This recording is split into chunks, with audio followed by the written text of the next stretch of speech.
Shalom Israel, y'all Bashim Yahushua Barakatham to the brothers, y'all Shamal Atam Bashim Yahushua to the sisters. We're the Isupk, the Israelite School Universal Practical Knowledge, established in 1969, 1 West 125th Street, Harlem, New York. We're led by Commander General Yohana.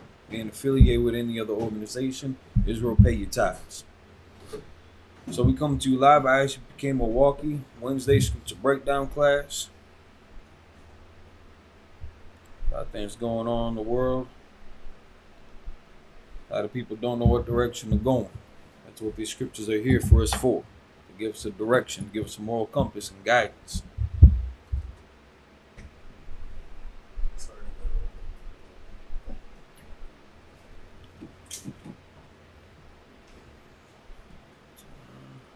I want you to get real quick. Romans chapter 15, verse 4. Romans chapter 15, verse 4. It's about, you got your Santa Biblia too, right? You got your Santa Biblia Bible? Get Romans chapter 15, verse 4.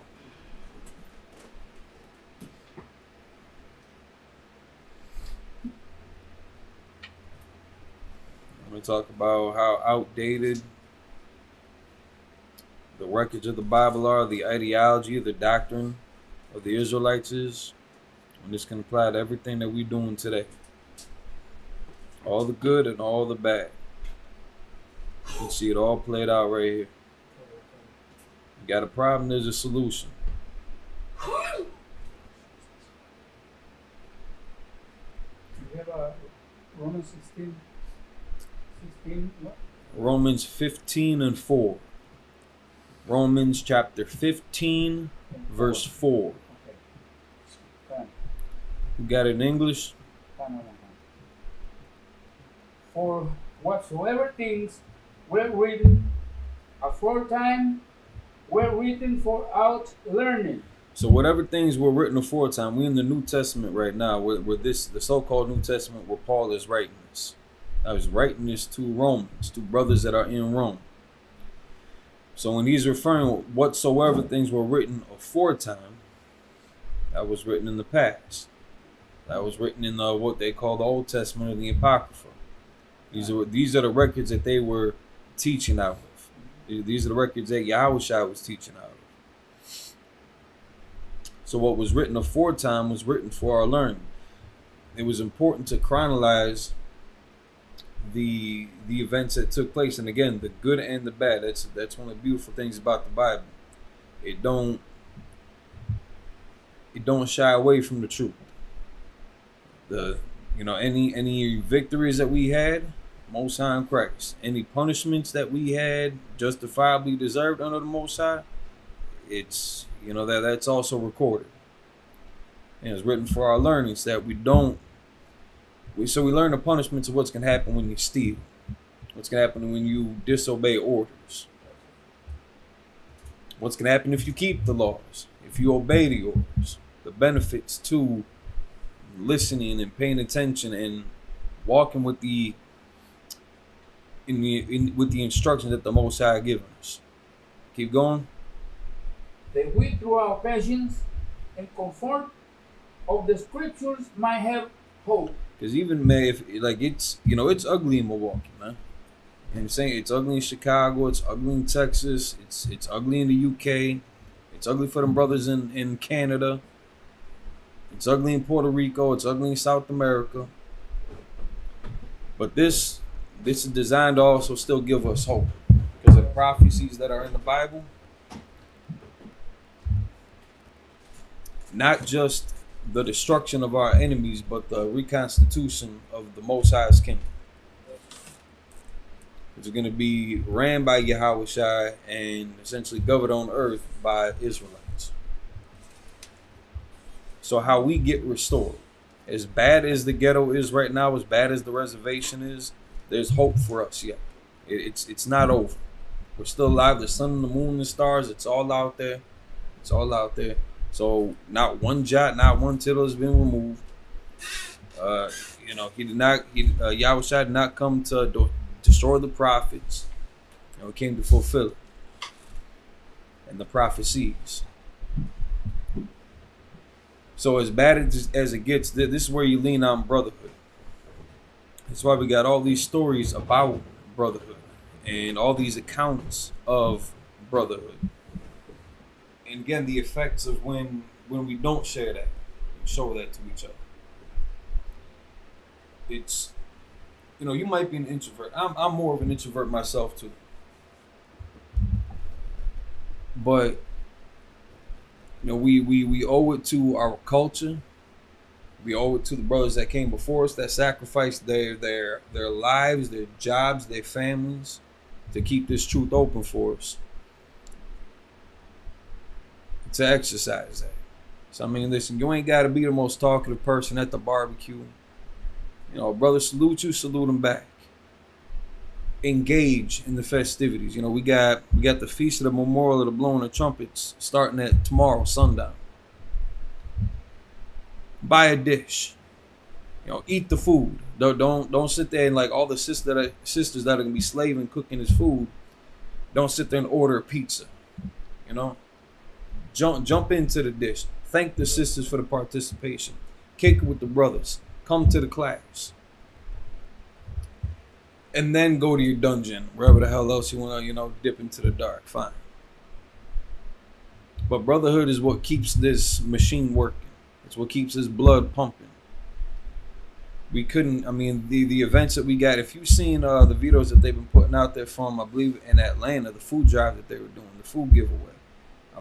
They had tables just lined up and just food just being dished out by people that may have had a crappy day and don't necessarily want to be there. That brotherhood cures that too. It'll take a whole day of just sorrow and agony and slavery. It'll turn all that around for you. Brotherhood and sisterhood is what keeps this thing glued together. The law, statutes, and commandments gives us the compass. Without that brotherhood, though, it'd be almost impossible to keep some of them laws, like to keep the high holy days. You can't just do that by yourself. The Passover, everybody's supposed to come together. That's not an individual-like thing. Now, if you can't make it for certain reasons, health reasons, travel restrictions, maybe you in jail. Shout out to Mashamar. Free that brother, man. That's right. That those are different circumstances. But if you're able to travel, man, you better find a way to get there. Let's go to Leviticus. We're gonna get into it more tomorrow, but Leviticus 23. Starting at 24. Leviticus what? Say that again? Leviticus what? 23 and 24. And actually, Tabak, I want you to hold that in Romans. Mm-hmm. I want you to read that in Spanish too. If you'd be so kind.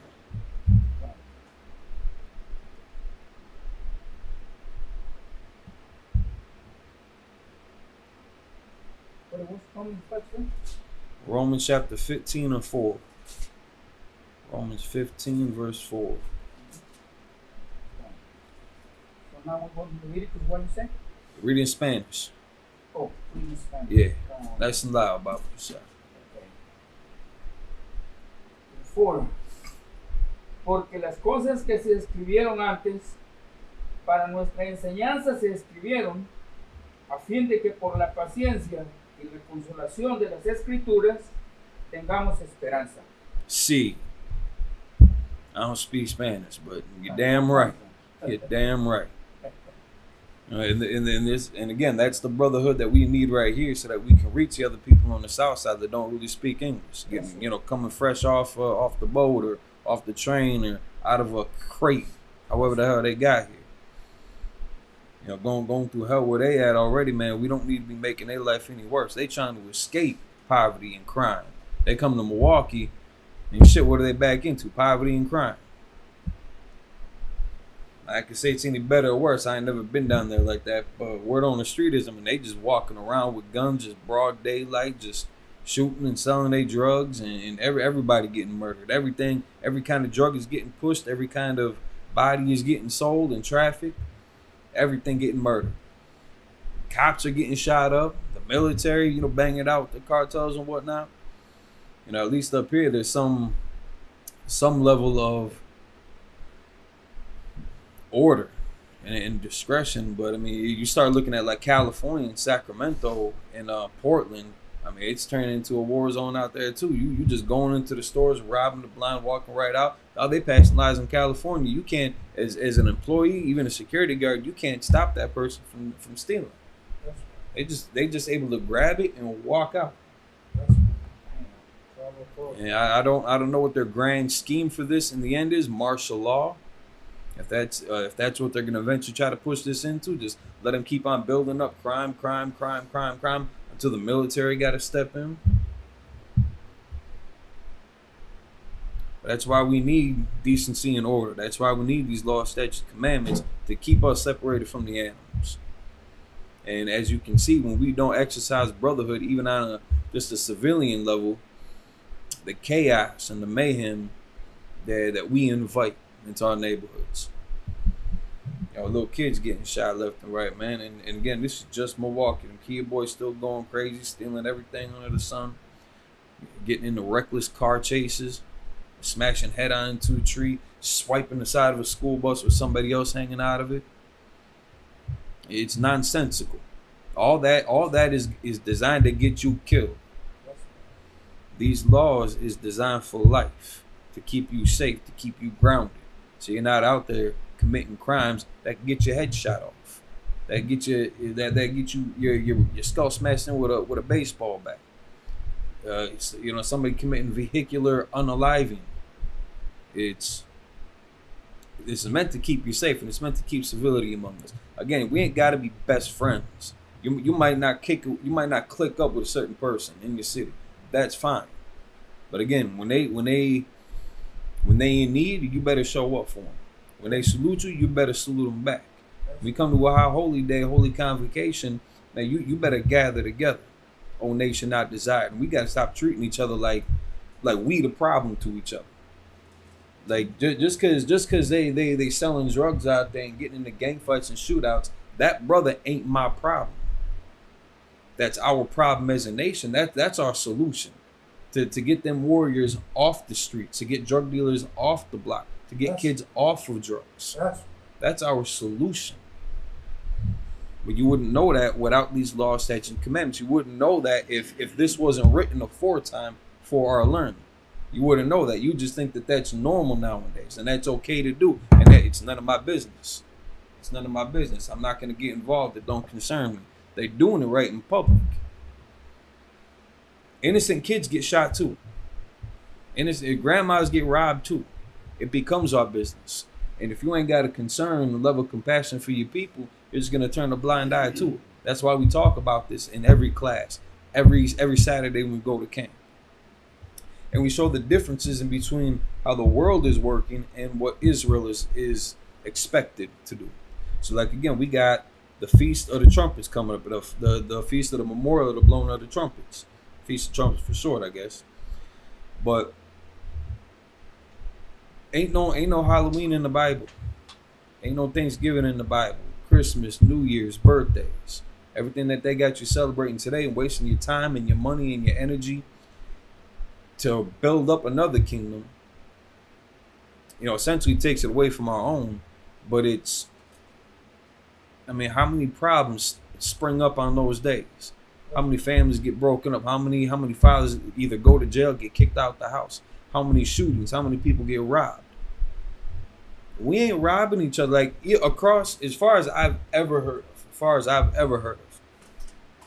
As far as Israel goes, any brother or sister that fancies himself an Israelite, I've never heard of an occasion where one Israelite tried to rob another Israelite during like the Day of Atonement, or during the Passover, or during first fruits. There was no gang fights. Damn. Give me some more. What else we got? What else we got coming up?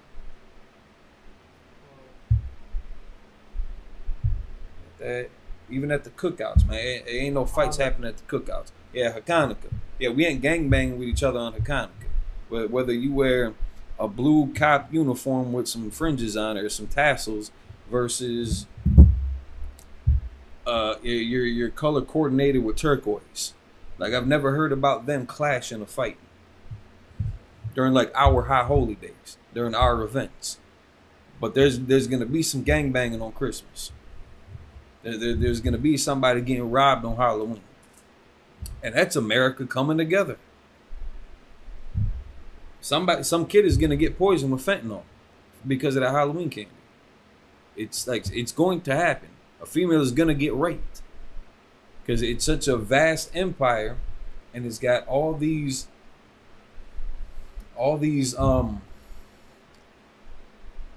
I mean, how many damn house parties are gonna open up? Good. Yeah, you're right. The what? So like, there's gonna be a lot of abuse going on. There's gonna be a lot of violations going on.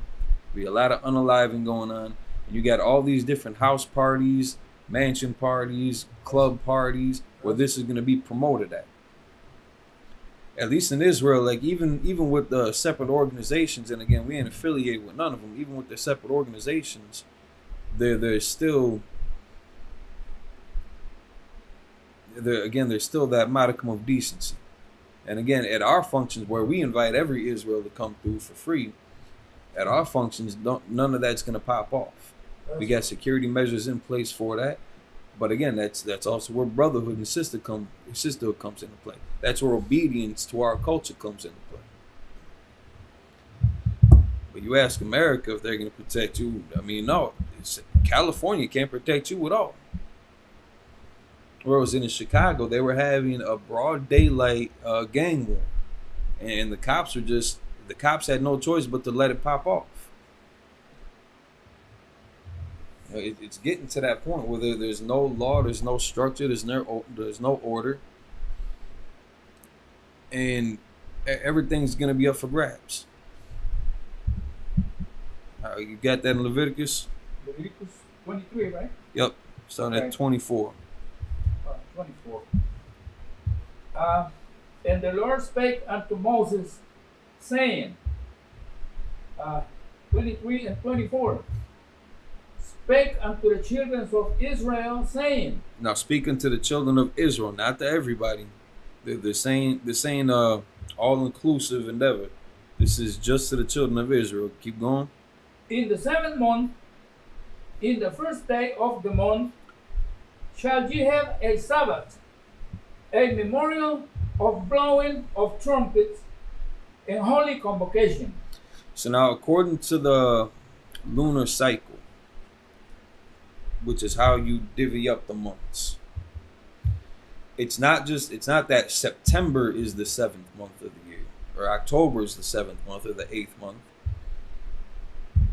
And the 7th month in the what day of the year of the month? In the 7th month, in the first day of the month, shall ye have a Sabbath, a memorial of blowing of trumpets. Said on the first day of the month. All right, so today, tomorrow, September 15th at sundown is going to mark the first day of the 7th month. So we're not on that Gregorian calendar timeline, but just to give you an idea on what it falls on and how that lunar calendar cycles through. According to the moons, September 15th at sundown starts the first day of the 7th month. So again, it's not that September's the 7th month. It's just that this year it fell into the middle of September. So from here until the next moon, to the next new moon, that's gonna be the 7th month. So just in the first day of the 7th month, we're kicking off this feast. Keep going. And a holy convocation, 25. Ye shall do not serve with work therein. Yeah, and it said to keep it a Sabbath day. So, I'll work Christmas. If they're open on Christmas, I'll work Christmas. I'll work Thanksgiving. I'll work anybody's birthday, including mine. Like I'll work Valentine's Day. You ain't got to give me off for that. But I'm taking off a week or two in Passover. I'm taking that off. luckily my slavery right now, I'm not required to work these weekends anyway. So I mean that worked out. I ain't gotta put in for nothing for that. But during our high holy days, we take that time off. That's right. And we are, if you had that small hat and them crazy sideburns, and you were to go in and say, I can't do this, it's a Sabbath, they're gonna respect that. That's right. Esau's gonna respect that. Or if you came in there with a turban on and you said, no, we got Ramadan coming, I can't do this, and this, I gotta pray, 20 times a day during the middle of the shift, they're gonna respect that. You're gonna get some consideration for that, for your religious practices. Otherwise, they're just gonna say, well, maybe you should just work somewhere else. And somewhere else will let you do that. And sooner or later, you're gonna be able to sue America for not letting you work and do your religious practices. We're not overly concerned with that. We know we're in slavery. We know we're in captivity. We know we're under oppression. So we don't necessarily expect all that. But how is it paraphrasing? If you please the Lord, every man will be at peace with thee. If your ways please the Most High, every man should be at peace with thee. So I mean, if we keep our end of this bargain, slap the cat. Slap your ad. We're gonna turn it over to priest and captain, the bar Ahmad. Clap it up, Augie. Clap it up. Clap it up. Clap it up. What was we talking about? So we're just going in. So real quick, I was just gonna go into. We got the Feast of the Lord, blowing on trumpets tomorrow. And just the differences in between the effects of our high holy days versus the effects of our oppressors, where during our holy convocations and our holy days, people don't get violated. People don't get robbed or unalived in our functions, in our events. But you got Halloween coming up. There's gonna be somebody getting violated. Somebody's gonna get robbed. Somebody's gonna be unalived because it's all individually spread apart, and there's really no laws protecting people no more. Well, of course. You know why? Because first of all, our oppressors are the devil that the Bible speaks of. That's right. First of all. Second of all, the Christian church is literally set up to house all demons. You understand? Like when I say all demons, all of them, from child abuse, molestation, murder, unaliving people, the idea of sex change, and all of these kind of things are a detriment to our race as a people.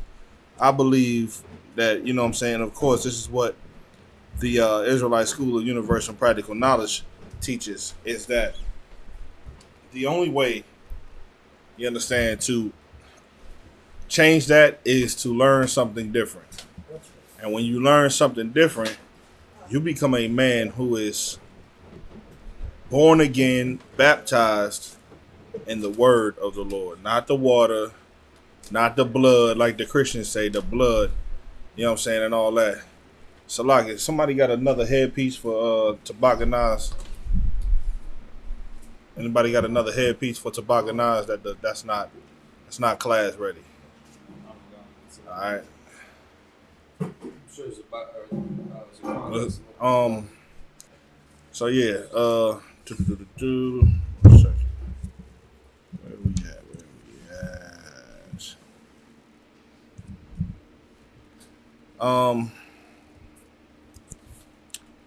So yeah. So we gotta be able to do something different, right? And when you're in the truth, you got to learn to endure in the truth. And as we endure in the truth, we learn some things, all right? Don't be fooled, man. When you give your life to the Lord and you come to serve the Lord, it's not over. That doesn't mean Satan is done with you. He's not going to entice you and he's not going to want to persuade you and tempt you to do all the things that you used to do in the world. as a man as a man who comes to serve the Lord, you're gonna have to understand what comes with the territory is fighting demons and learning and building a resistance up to where now it's like it's damn near impenetrable. All right. So we're gonna talk about endurance in the truth today. All right. Enduring in the truth is important because remember, this is not a sprint. You see what I'm saying? This ain't a sprint. This is a marathon. We're in a long distance race to get to a goal. And in between, just think about track. In between that finish line, there are hurdles that you have to jump over. And that's what the things that Satan is putting them hurdles in front of your face because he got the right to do it. So that you can trip and fall and tumble and not want to get back up. Imagine if you was, just be honest. If you was in a relay race and you tripped over a hurdle, you watching everybody still go through these hurdles, in your mind, you're out the race, right? Might as well get out of the race, go to the sideline. You can't be like that in the truth. Right? You see what I'm saying? You stumble, you trip, you fall, you got to get back up and continue running that race. But it's not a sprint. This is a marathon. Let me get 2 Esdras chapter 7 and verse 6. All right, we'll start there. Let's start there. Let's start right there. Let's start right there. Let's start with the woo. Chapter 2, verse 6. Chapter 7, verse 6, please. Because first of all, we got to understand what we're doing. We got to understand what we're fighting for. Like, what are we fighting for here? Let's try to understand that. Who got that scripture? Go ahead. 2 Esdras chapter 7, verse 6. 2 Esdras chapter 7, verse 6. There is also another thing that their city is built and set upon on far field and is full of all good things. All right, read that again. Read it again. 2 Esdras chapter 7, verse 6.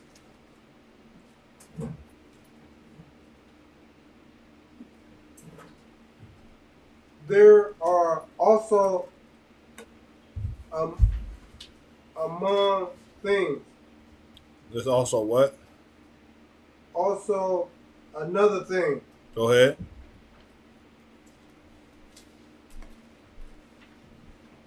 The city builded and set upon a broad field. Try it again. Try it again. Is a city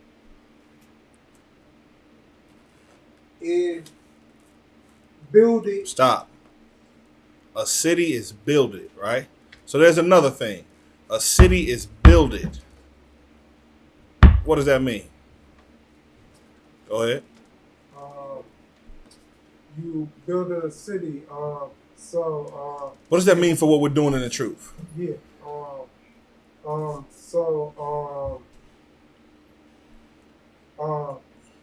Is Israel. Israel, talking about Israel. Uh-huh. And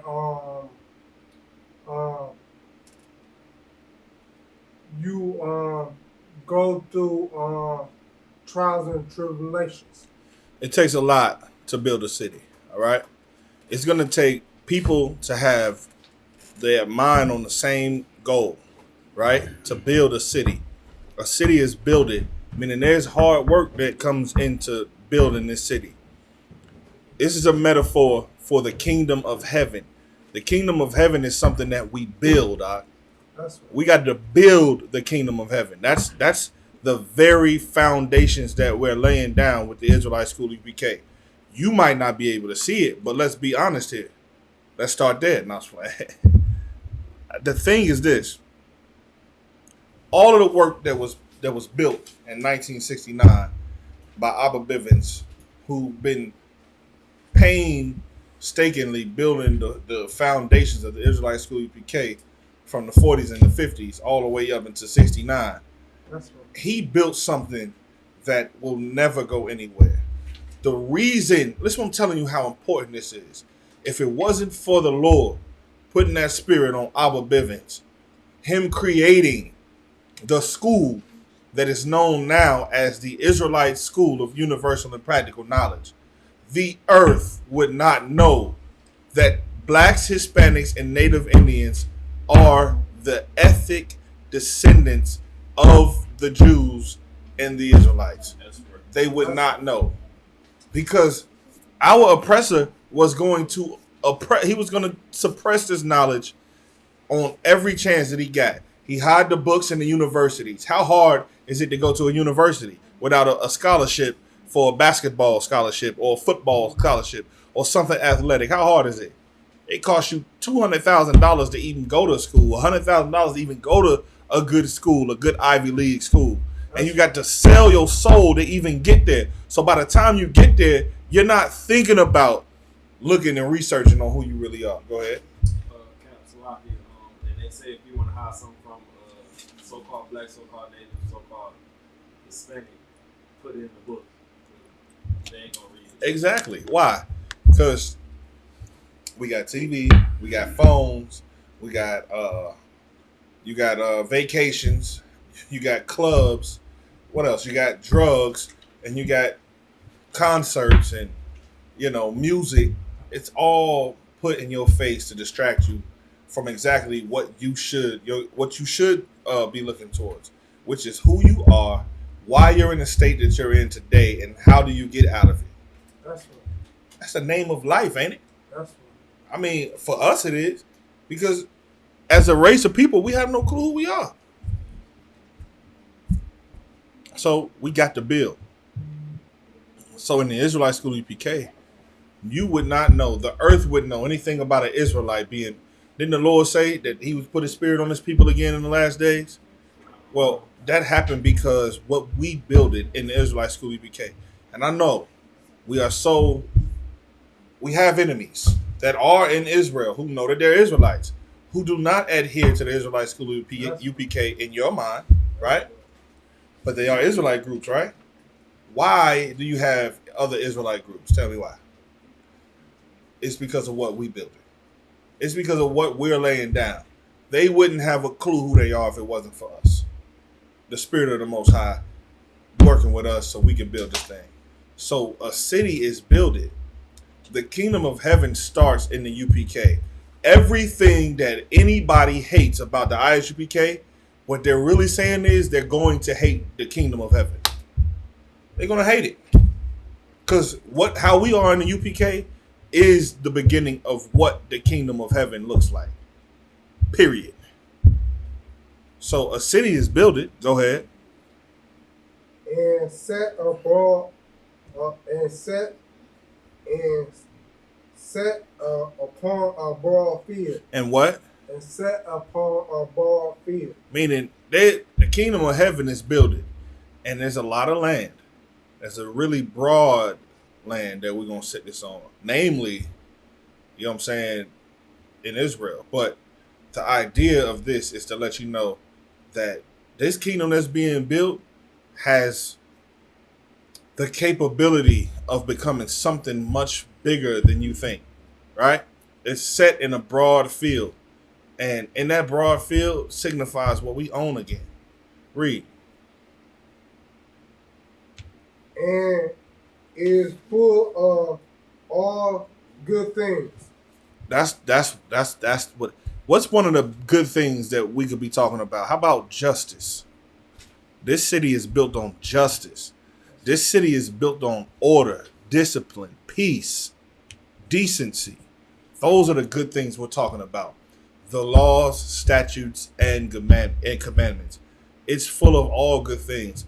Not just to say that on a spiritual level, but this place is going to be where the gates never close, the city never sleeps, money never stops. We always getting all the gold.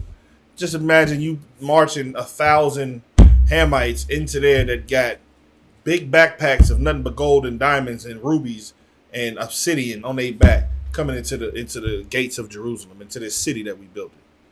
Then you'll understand why we're doing what we're doing. You have to understand why we're in this work. We're not in this work so this could be a drinking club. We're not in this work so we can build a biker gang. We're not in this work so we could just, you know what I'm saying, sit around and do nothing all day. This city is builded, and you build by doing work. You have to understand, right? And all good things are in it. And in the UPK, that's what we're building. Read. 7. And the entrance thereof is narrow. Stop.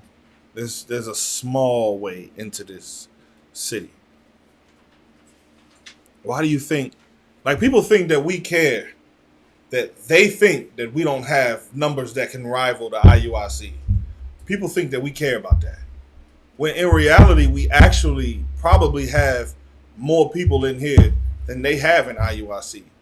We just don't put some camp together that where we bring 1,000 other people from everywhere else to come and hold a camp and then intimidate people off of their square. We don't do that.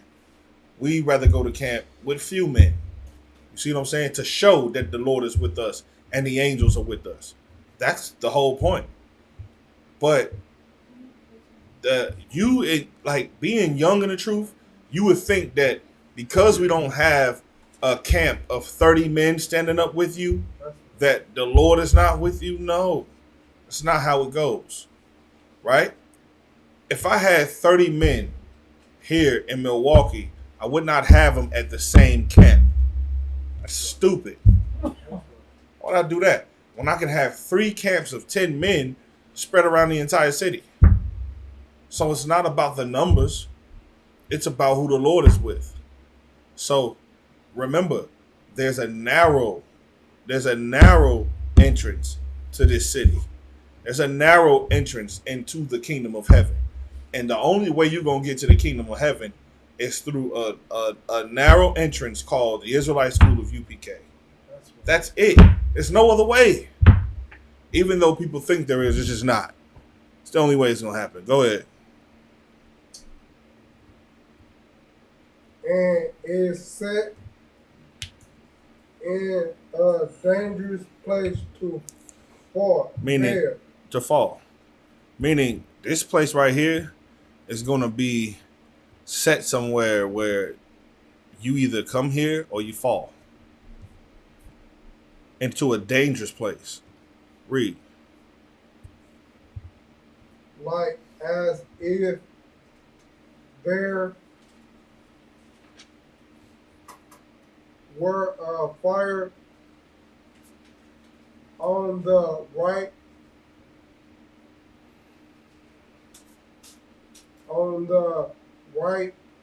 hand. Yeah, as if on this side there's fire. Go ahead. And on the left, deep water. And on this side, there's a deep blue ocean. Either way it go, if you fall, you die. And it's dangerous to fall in a great fire, and it's dangerous to fall in a deep ocean. It's just dangerous unless you stay on this narrow entrance. That's what it's like. If you don't come into the Israelite School of UPK, you'll fall into the fire or you'll fall into the ocean. Either way, you're going to have to pray that the Lord get you about. I mean, what else you want me to tell you? It's dangerous to not be in the UPK. That's essentially what this is saying. It's dangerous. Go ahead. Now, if you don't believe me, I can give you examples on how it's dangerous to not be in the Israelite School of UPK. Because I remember when I was in danger, and I was tired of having to think about my enemies and me taking them out or them taking me out. Or, having the prospect of selling drugs to my people. You see what I'm saying? Anybody could rob me. What's that song? Why they try to stick me for my paper? Who that, Biggie? Yeah, why they won't stick me for my paper? Yeah, like, that's a dangerous place to live. But when you come into the Israelite School UPK, you come into a place where brothers will not steal from you. They won't sell you drugs. They're not here to lie to you. You understand? They're here to keep the law, statutes, and commandments and live in peace with you as we do the work of the Lord. Then I didn't have to worry about leaving $100,000 on the table at IR's crib, wondering if I'm ever going to get it back. If my brother's going to tell me I left it in there. If I drop $150 out my pocket, I go back and retrace my steps. Before I even get back there, the brother calling me, hey, man, you dropped this. I'm going to bring it over to you. Brother, that don't happen everywhere. Why? Because there's drugs everywhere. And when a drug addict sees you drop $150, they think, ka-ching, finna go get me some loud. That's what they think. They don't think, damn, my brother just dropped this money. He might need this for his family. They'd rather smoke it away. They'd rather turn what you use to protect your family, to defend your family, into a plant that they smoke and get high on. So, yeah, death is out there, but not in here. Go ahead, read. Hey. Somebody take it up for him. Verse 8. And one only path between them both.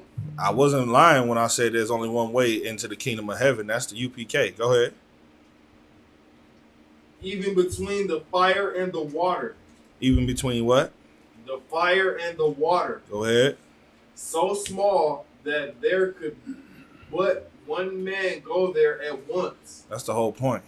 This ain't meant for everybody to come through here. We got to vet everybody that comes. Imagine having a city where it's so precious to you that you have to vet everybody one by one. Don't that sound like class? That's right. We protect this as when a person come in the door. If 30 people came to the door right now to come sit in class, they all have to stop at the door before they come down here one by one. And they got to get checked. They got to get frisked. We got to check their temperature before we let them come down here. You understand? Why? Because the kingdom of heaven is down here. Who would have ever thought that the kingdom of heaven would be in such a rugged place? Go ahead. Verse 9. If this city now were given unto a man for an inheritance, if he never shall pass the danger set before it, how shall he receive this inheritance? Somebody break that down for me. Come on, y'all. We in class. I know y'all. Break something down for me. Read it again, please. Verse 9. If this city now were given unto a man for an inheritance. Remember, this city is the kingdom of heaven we're talking about. And the only way you can get into this kingdom is to inherit it. And the only way you can have inheritance to the kingdom of heaven is to be an Israelite, born. You can't convert. You have to be an Israelite. Who had their hand up? Go ahead.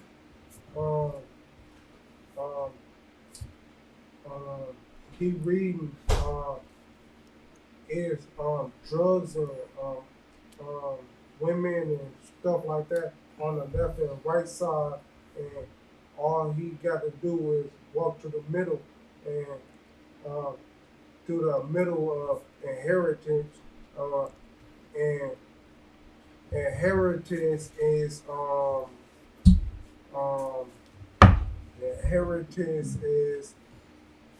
something you blood is Blood entitled to. yes. Right. But, okay, we understand that. Now read the next. If he never shall pass the danger set before it. Now, there is a danger set before you can get to this city. But you have, first of all, the first qualification is that you have to be an Israelite, right? Second qualification to get to this inheritance is that there's a danger set before it. Hold on one second. Read. How shall he receive this inheritance? So if there's a dragon, think about Game of Thrones, right? You got 3 big dragons in front of you, in front of a city, and it's a narrow way to it.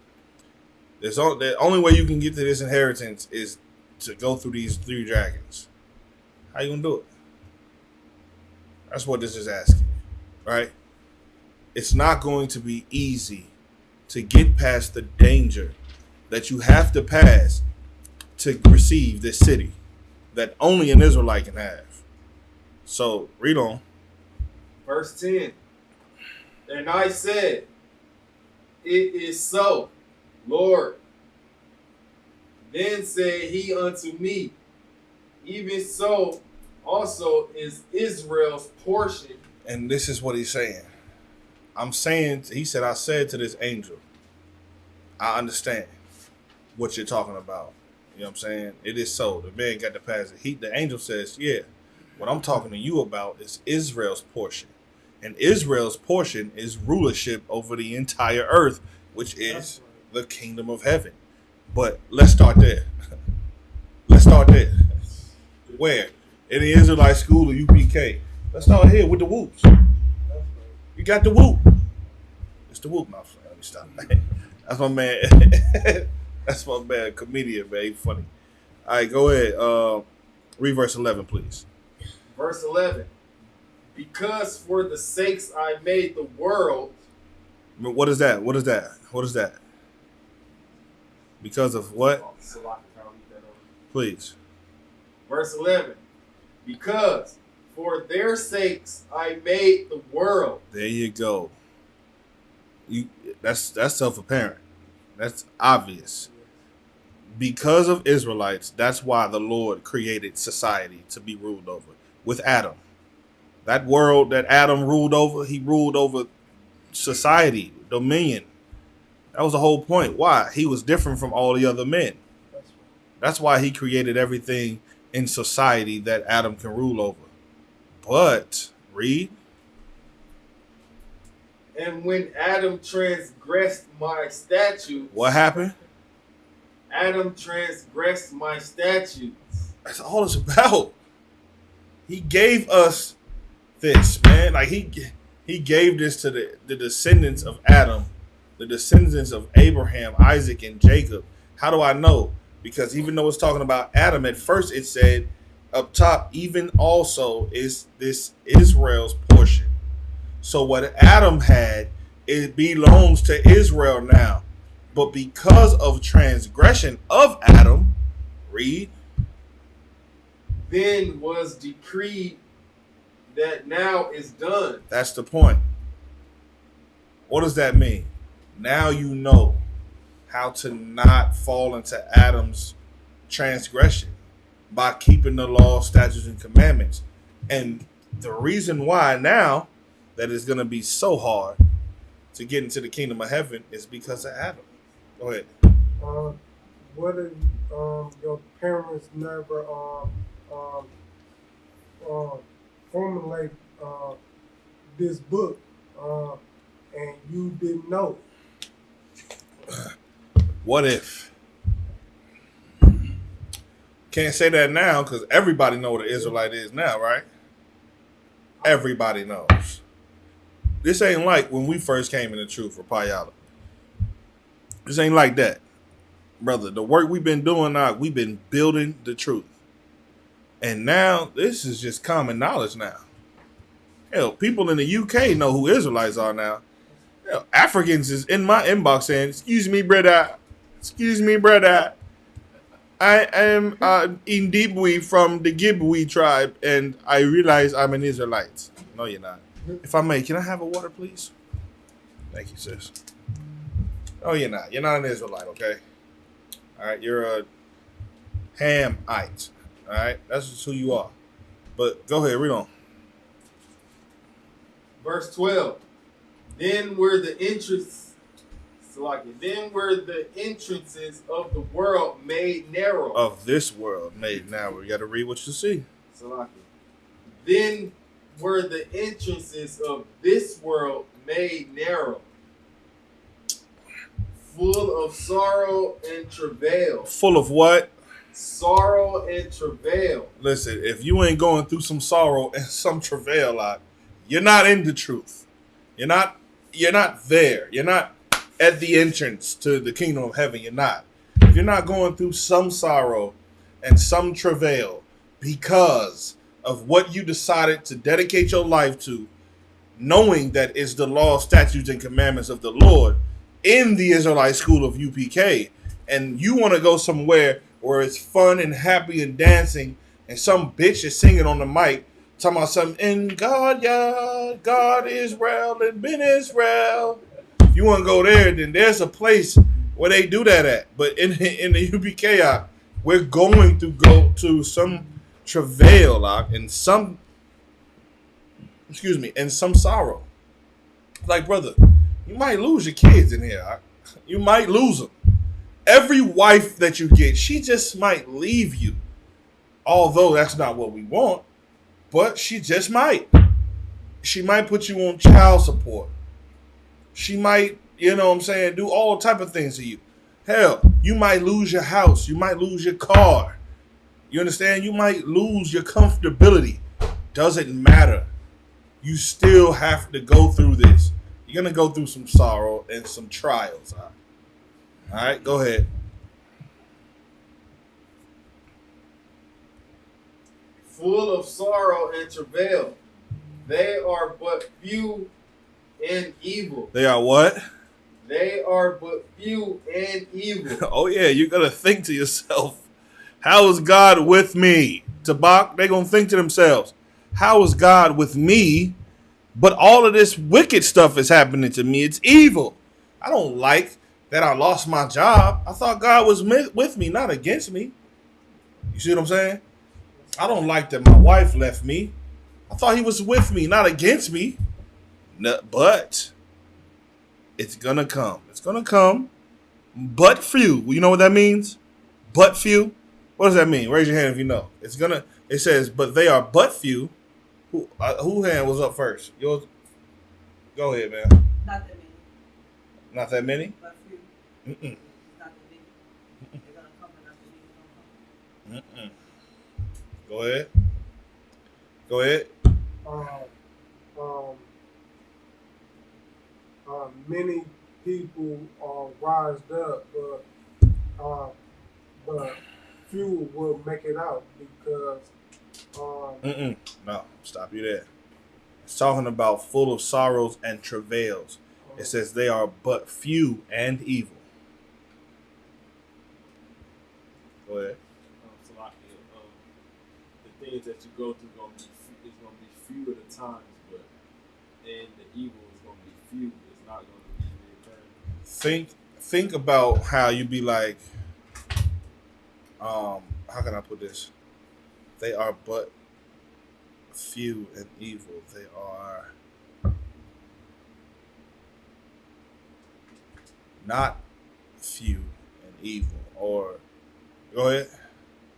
Talking about the entrances, the way to get in. No. What this is saying is going to happen a lot. It's not saying it's but few, like there's only a little of them. It's really saying it's everything but few. You know what I'm saying? It's going to be a lot of them. You know what I'm saying? It's not saying that this is only going to happen a couple of times. Because why would the Lord tell you that this is only going to happen a couple of times, knowing that it's going to always happen all the time, so that you could just prepare your heart for this. Get your mind ready for the next thing that's going to happen. Go ahead. Why do the Lord want us to get our mind ready? So that when this stuff happens to you, that you don't think that, and you yourself, you know that this happens, right? It happens all the damn time. You just going through some stuff right now. That lesson was something that happened that we can consider evil, right? It's an evil thing that happened, right? But just know, prepare your mind for things like this to happen. And then now preparing your mind is more like do all you can to make sure that it doesn't. Right? All it takes is being obedient to the Lord, following your orders, staying disciplined. All of the things that the Lord said will protect you as a man of God, right? Go back to that. That's your foundation. Go back to that. Lean towards that. And then that way it can just roll off of you like water to a duck's feathers. Just roll off of you. Just become resistant to these things that happen. Like what happened to me this week? Financial hardships. Lost my keys to the damn bins. You know how the only one I had. You know how expensive that is with the money that I don't have. I got a baby about to be born. It's a lot, but I expect it to happen. As a matter of fact, if it don't happen, I don't think that the Lord is going to raise us up even more. Things like this, in my mind, they happen so that I can realize that the Lord is about to bless this school here. You see what I'm saying? Because why else would it happen? Why else would Satan want to mess with something that's not going to grow? You don't cut down a tree that ain't growing because there's nothing to cut down, right? Cut down a tree that's growing, looking like it's about to be healthy if you don't want that tree to grow. Well, I know Satan's job is to try us like that. So when stuff like that happens, I'm ready for it. And that's every last one of our lives that we got to think like that about. Be ready for it, all right? Because it's going to be what? What's the next line? Full of pearls. Perils. Perils. It's going to be full of perils. You're going to think that this is the end of the world. You understand? It's going to be full of that. Peril, like perilous times. You're going to think that this is just the worst thing that you could ever go through. It's going to be full of perils, and it's going to make you anxious and nervous and unsure. It's going to be full of that kind of stuff. Go ahead. And very painful. Very joyful. Very painful. That's what you chose to do. You chose this. You could very well be in the world medicating yourself against these things with drugs and alcohol and weed and whores and every other vice that make us forget that every single day we go through nothing but evils and nothing but perils and nothing but pain. And that's why our oppressor gives us drugs. That's why he puts a liquor store on every corner in the barrios and in the ghettos. That's why everywhere you go, you smell weed. Even when you're traveling in your own car, the weed in front of you, it's weed around you. The car on the side of you, it's coming through your vents. All you smell is weed. Your children can't go into their school without somebody smoking weed right outside. It's all there designed to help you not remember about going through this. Go ahead, Tabak. The last one of the most dangerous drugs, fentanyl. Fentanyl, yes. Yes, fentanyl is, boy, it's very dangerous. One touch of that, you could go into a state of being that is very deadly. And if you don't have something like Narcan, something like that to help you get out of that while you can go get hospitalized, you're gonna die right there on the spot. You could just touch fentanyl and die. You just touch it. So, it's very dangerous out here nowadays. Read on verse 13.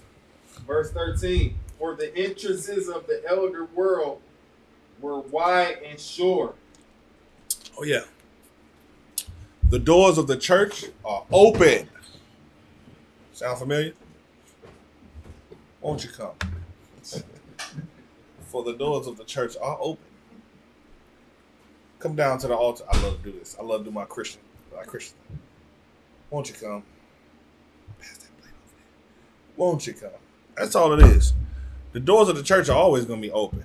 They're going to be open for every homosexual. I didn't mean to say that. They're going to be open for every alternative lifestyle.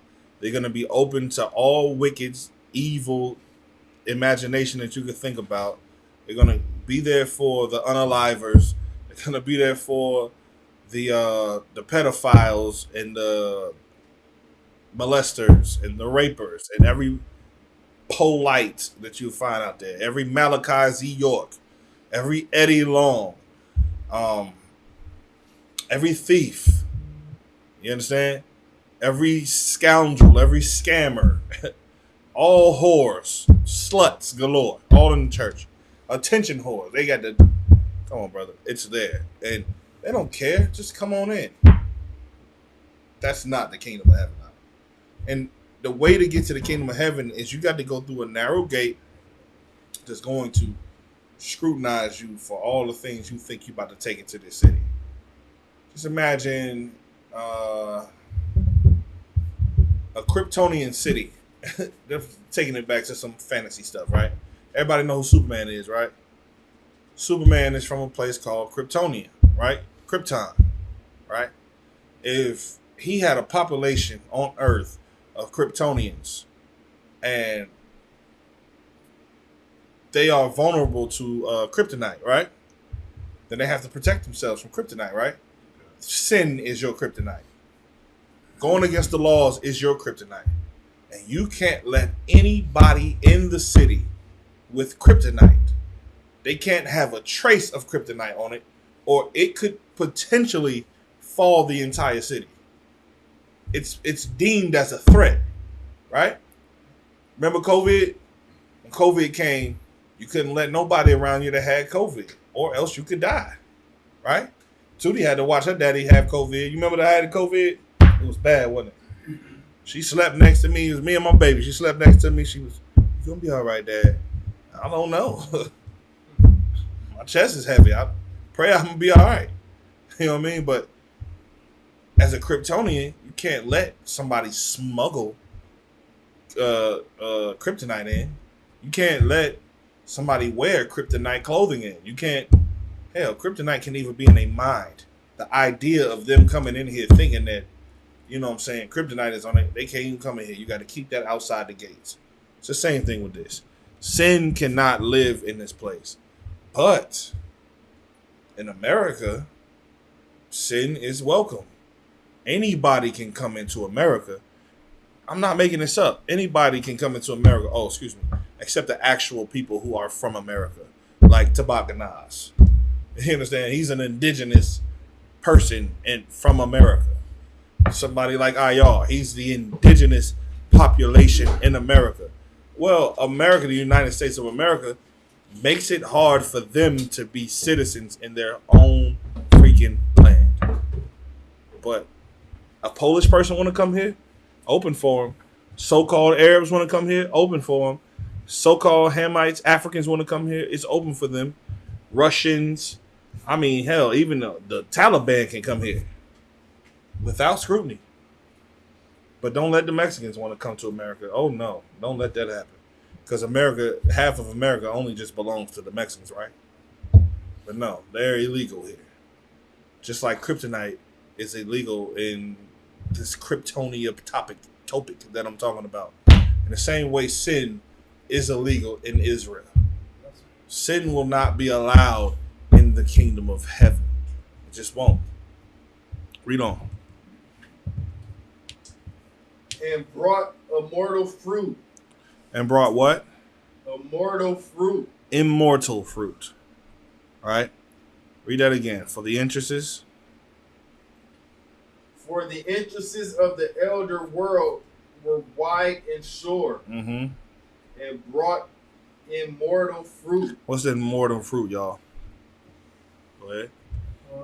Some that don't die. Yes, that's true. That's the simplest way you could have put it. But what is it talking about?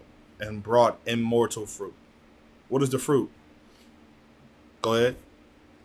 It's like a kid. Yeah, kids could be a fruit, but that's not what we're talking about here. Go ahead. Your labors, your work. Yeah, but no, that's not what we're talking about here. Go ahead. It's the thing that honor Israel.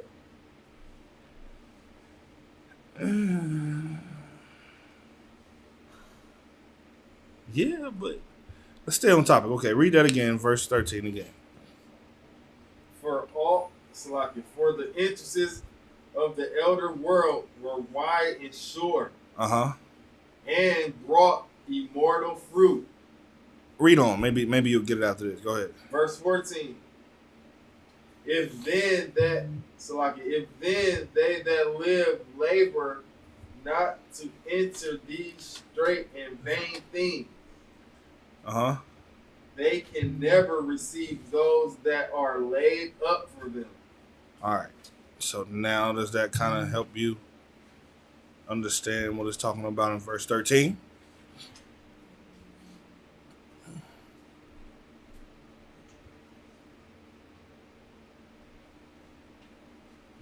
Nobody want to give it a shot.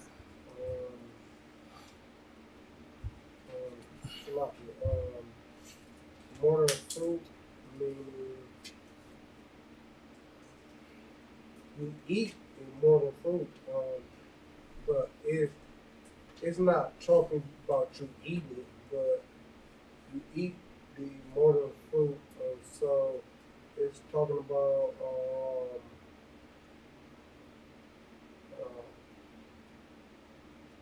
you have all the things that's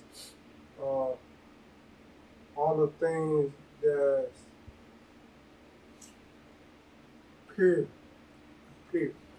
Pure? Yes. All right. In the world, we're talking about America, right? In the world, it's easy to be a Christian, right? You have to be a product of the law, statutes, and commandments to be something that's produced by immortality, right? The law, statutes, and commandments endure forever, right? So therefore, if you want to enter into that straight and narrow gate, then you have to fight against everything, right? It says you have to fight against these straight and vain things, right? You have to fight against this wide idea. You have to fight against all this vanity that everybody is supposed to come together in some melting pot.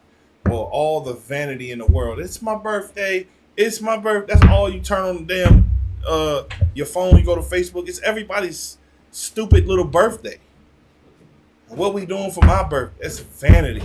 Mother's Day. All of this. You got to fight all of that. You understand? Hell, even you got to fight the lies that come from this religion.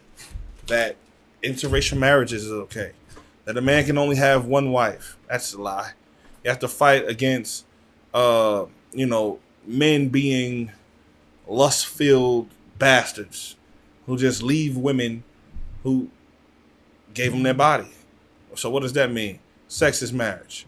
You understand? You got to fight against all whoredoms. You can't be bribable. And a whore ain't just a woman. You understand? A whore can be a man too.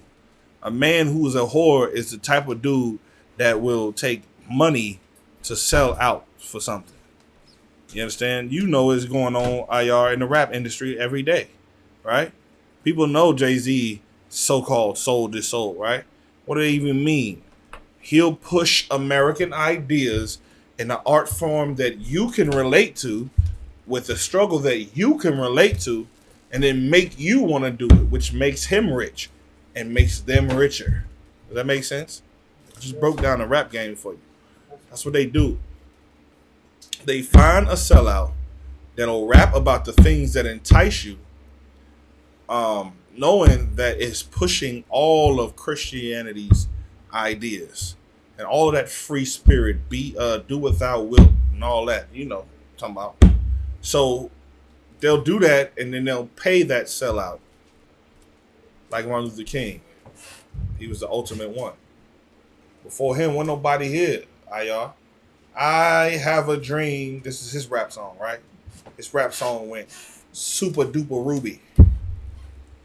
Quadruple platinum. This is what's above platinum? Diamond. What's better than diamonds?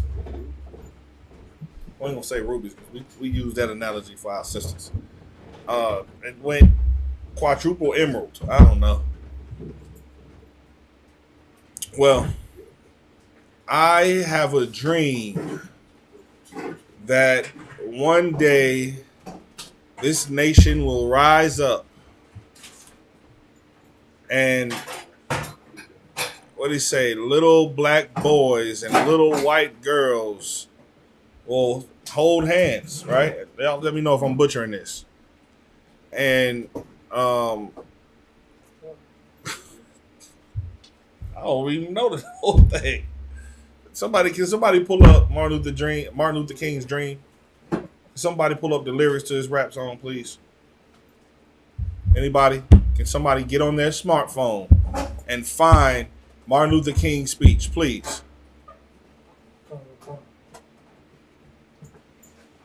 Because those were the lyrics that now are the lyrics of every rap song that you hear.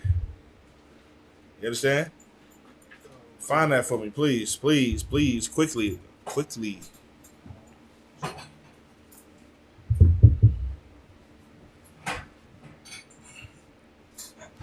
No, it's all good. You just read it. If you got it, you know what I'm saying? Sorry, if you got it, raise your hand and read it, please. It just popped up and then they popped up. Dang. I have a dream. Yeah, I think I got it. Do you got it? You talking about his speech?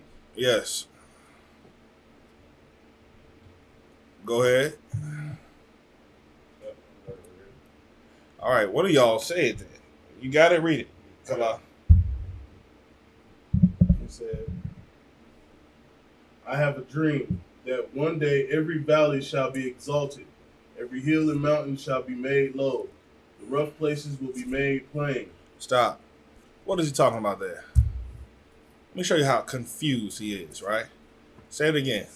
I have a dream that what? I have a dream that one day every valley shall be exalted. What is the valley he's talking about?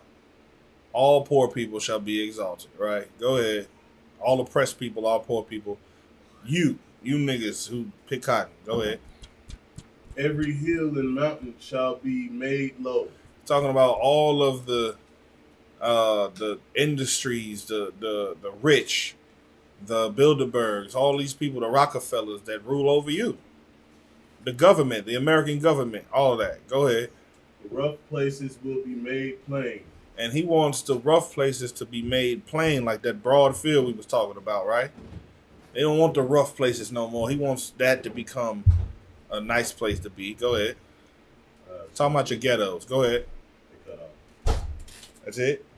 That's all I was giving you. That's all I was giving you. Can somebody please? I'll do it. Don't worry about it. I got this. I think I have it right here. All right, go ahead. Read, please. Top. Read from the top. I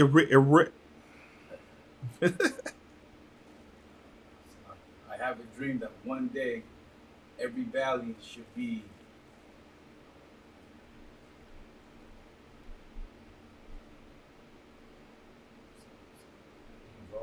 engulfed. Every hill shall be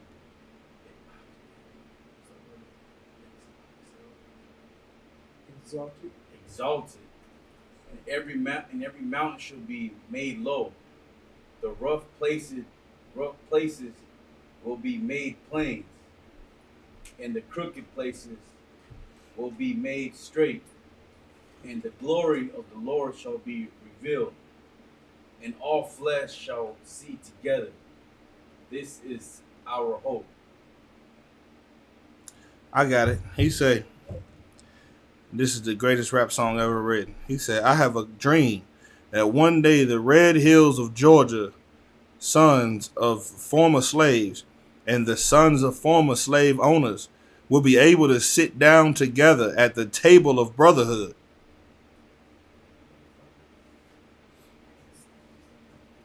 Y'all listen, man. This is bad. I know it sounded innocent, but this is bad. Then he said, I have a dream that one day, even the state of Mississippi, a state sweltering with the heat of injustice, sweltering with the heat of oppression, will be transformed into an oasis of freedom and justice. I have a dream that my 4 little children will one day live in a nation where they will be no more judged, or they will not be judged by the color of their skin, but by the contents of their character. I have a dream I have a dream that one day in Alabama, with its vicious races and its governor having his lips dripping with the words of interposition and nullification, one day right there in Alabama, little black boys and little black boys and black girls will be able to join hands with little white boys and white girls as sisters and brothers. I have a dream today, brother. And the award goes to Dr. King. Because that's every rap song you had. That's your rap song today. Go ahead. Okay. He said, this will be the day when all of God's children will be able to sing with new meaning. My country, 'tis of thee, sweet land of liberty, of thee I sing. Land where my fathers died, land of the pilgrim's pride. From every mountainside let freedom ring. And if America is to be a great nation, this must become true. So let freedom ring from the prodigious hilltops of New Hampshire. Let freedom ring from the mighty mountains of New York. Let freedom ring from the heightening Alleghenies of Pennsylvania. Let freedom ring from the snow-capped Rockies of Colorado. Let freedom ring from the curvaceous slopes of California. But not only that, let freedom ring from Stone Mountain of Georgia.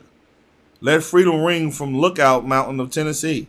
Let freedom ring from every hill of Mole Hill of Mississippi. From every mountainside, let freedom ring. When we allow freedom to ring, when we let it ring from every city and every hamlet, every state and every city, we will be able to speed up the day when all of God's children, black men and white men, Jews and Gentiles, Protestants and Catholics, will be able to join hands and sing in the words of the Negro spiritual, free at last, free at last. Great God Almighty, we are free at last. And do you know, blacks and Hispanics did this? First of all, nigga, white men don't need freedom. So what the hell they screaming free at last from? Jews and Gentiles is you niggas. It's crazy. That's a rap song, guys. Go ahead, Tabakanas. So that's what basically his dream, we all need to be integrated. Exactly. This is an integration speech. This was a speech about integration and his lust for white women. Go ahead. Yes. What's cold is, I think like a few years later, he goes back and says, that dream I had. You got to speak louder because people need to hear you. Slack. What I was saying was, a few years later, he goes and says that the dream that he had became a nightmare. He shouldn't have had that dream. Yeah, he said he integrated his people into say it? A burning building. That's bad. I guess America is a burning building. Now, he said God was with this. This is supposed to be a man of God who said this. You know what the Bible say about this cat? This ain't Martin Luther King's Day speech breakdown. I just wanted to get y'all the lyrics to the best rap song ever wrote. Go ahead. Say that the dreamers of dreams. Yes, that one. That dreamer of dreams shall be put to death. Him. And he definitely was put to death. Now let's finish off where we was at. We was at verse 15. Trooper, grab 2nd Esdras chapter 7 and verse 15, please.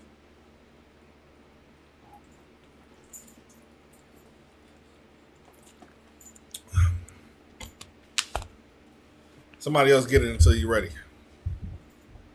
Verse 15. Now, let's go. 2nd Esdras chapter 7 verse 15. And therefore, why disqualify thyself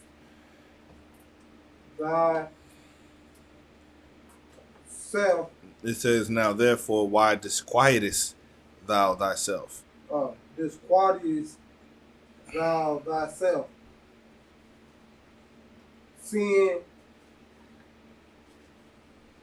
thou art but a corruptible man. And That's a question. Trooper, you got it? Second address. 7:15. Yes. Yeah. Let him read it, officer. okay, start from the top, son.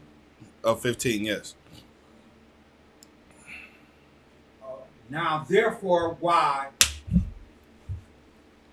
disquietest thou thyself, seeking thou art but a corruptible man? And Stop.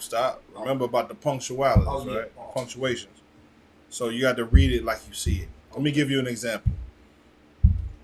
Second address, chapter 6, verse 15.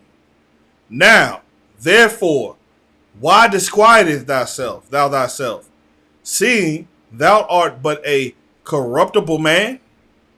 Because there's a question mark after that, right? So you have to read it like the question it is. And you got to say, and why art thou moved, whereas thou art but mortal? This is a question, right? Go ahead. Why hast thou not considered? No. Go back to 15, please. Now, therefore, why disquietest thyself, seeking thou art a corruptible man? Seeing Thou art but a corruptible man, and why art thou moved, whereas thou art but mortal? Yes. All right, that's the question. Who wants to answer that question?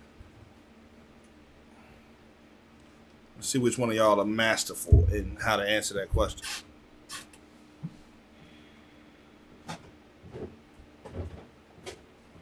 Nobody. Nobody even wants to give it a shot. Go ahead, Trooper. Especially then we're a sinful man, right? Corruptible man. He's saying, here's the question. You ain't got nothing to say? Why? Because you know you're a corruptible man? Why you not moved? It's because you know you're nothing but a mortal man? In your mind, you don't ever think we'll get the kingdom of heaven, huh? Why? Because I'm already about to answer it. Why? Because everybody's just corruptible? That's what they say to you. Oh, you niggas, y'all in the UPK, y'all fighting for something that'll never happen, man. Everybody is sinful. Everybody can be corrupted. So why aren't you moved? Moved to do what? Go ahead. Why that move? See, move like me talking to you. Why aren't thou moved? Or why aren't thou doing anything or saying anything to my speech? Because my speech is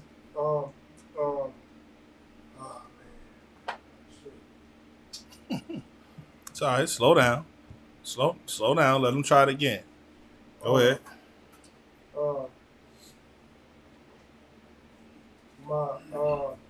Why aren't I moved? Saying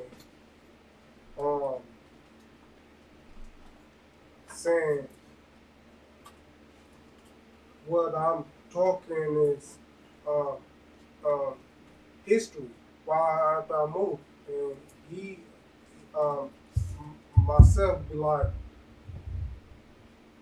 that ain't meaning what I'm supposed to be shocked or something or stuff like that. I'm supposed to be shocked or something.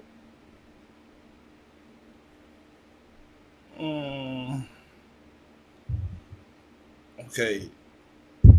I don't really understand what you're saying right now. Try it again. One more time. Give him one more time.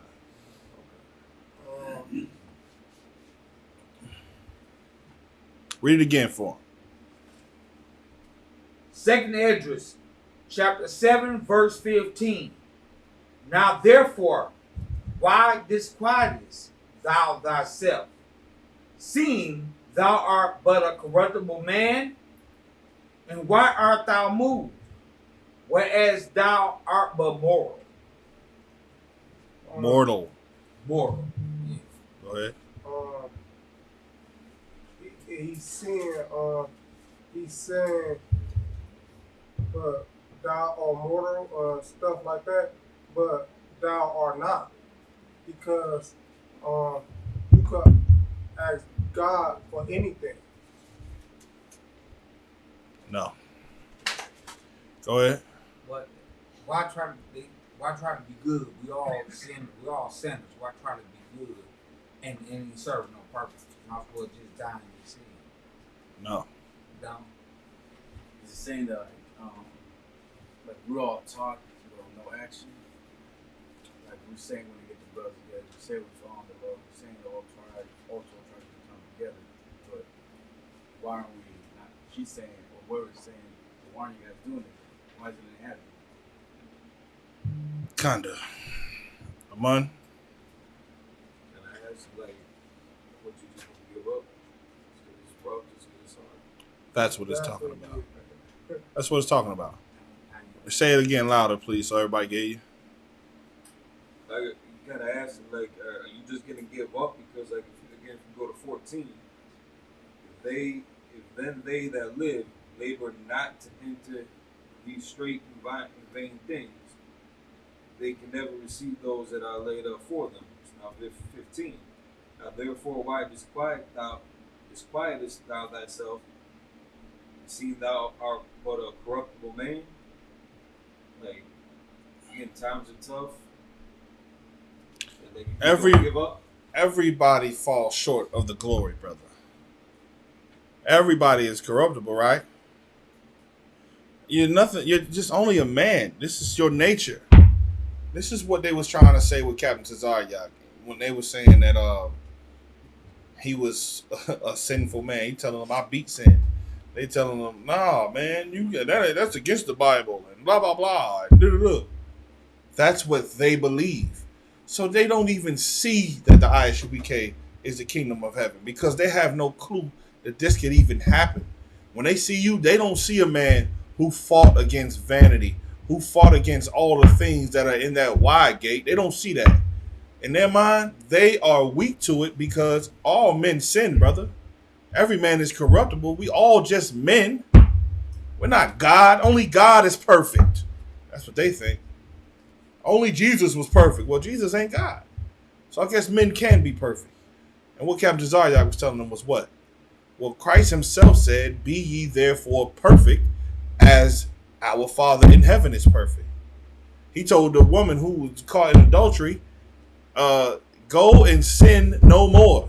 There is a way that you can live where you do not go and sin. He would have never told somebody to do that if what? It wasn't possible. So the angel is asking this brother, Ezra, wake up. The angel is asking Ezra, why are you not moved? Because you just think you're mortal and you can't get this done. Read verse 16. 2nd Esdras chapter 7, verse 16. Let none you read it. Why hast thou not considered? Where you reading from?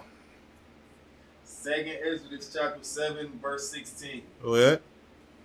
Why hast thou not considered in thy mind this thing that is to come? Okay, go ahead, read. Rather than that which is present. Meaning, your mind isn't focused on the thing that's going to come. It's on what they see today. And what they see today is that they weak. They weak. They don't. If you consider the kingdom of heaven, then keeping the laws will be easy. It is for me, because all I do is focus on what we're trying to build, what we're trying to usher in. That keeps me focused. And that keeps me a man of the law. That keeps me a man that doesn't live in sin. That makes me a man who is honorable amongst my brothers. You know what I'm saying? It's honorable amongst the men that raised me. And every one of us think like that. Go ahead. Verse 17. Then answered I and said, O Lord, that bearest rule, thou hast ordained in the law that the righteous should inherit these things, but that the ungodly should perish. Exactly. That's your answer to this whole conclusion. The conclusion of that is, in the law, you got to be righteous to get this. If not, you'll die. That's what this all is about. Y'all understand? Now, knowing now that we're trying to build the kingdom of heaven, how you should be, you got to be ready to keep going until this is built. And even if you don't build it in this lifetime, you pray that when you come back, you could get back into the same service, and then you keep doing this. Give me Second Esdras chapter. Well, we already did that. 11. Give me Ecclesiastes,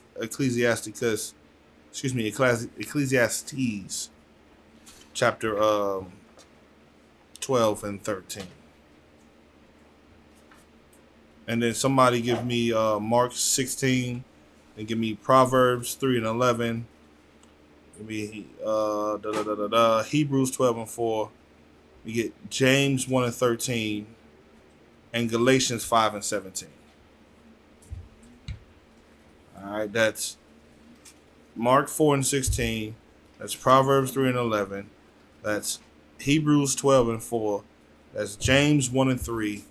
And Galatians 5 and 17. Who has Ecclesiastes 12 and 13 first? Please read. Not Ecclesiasticus, Ecclesiastes. That's in the Old Testament. The actual, yeah. That is the actual Bible, but I mean like in the bigger book. Yeah. What you got? What you got? Galatians 5 and 1. 5 and 1. No. 5 and 1. 5 and 17. Okay, I got 5 and 7. Tabak, what you holding? Mark 4:16. All right. And who else holding something? Among a bar, what you holding? You got Proverbs 3 and 11. What you call from James? 1 and 13. All right. Whoever got Ecclesiastes, let me get that. Go ahead. 12 and 14. Yes. Let me get that with you. You want to ask the brothers if they there with you every time you get the scripture, all right? Y'all with me? Con. Come. Ecclesiastes 12 and 14. For God shall bring every work into the judgment with every secret thing, whether it be good. No. 12 and 13. Let us hear the Conclusion conclusion of the whole matter. of the whole matter. Fear God and keep his commandments, for this is the whole duty of a man. This is your job, right? So what we're doing in the UPK is this. I don't need to break this down, do I? All right, let me get the next scripture. Your job is to keep the laws of God. You took an oath. In the law, you better obey your oath, right? Can't be a liar. This is your job. Just like, that's why we call this our job, and that's why we call a slave a slave. You going to work for somebody else's corporation that hates God is not your job. That's just your slave. Your job is when you got that oil poured on your head, that's your job. Your job is to be a man of God no matter what. All right? Go ahead. Read that, what else? Proverbs. Are we in Proverbs now? No, Mark 4 and 16. Who got that? I got Mark 4:16. All right, please read. Okay, Book of Mark, chapter 4, verse 16. You want to ask if everybody's there? Everybody there? No, give me a second. Let me get there.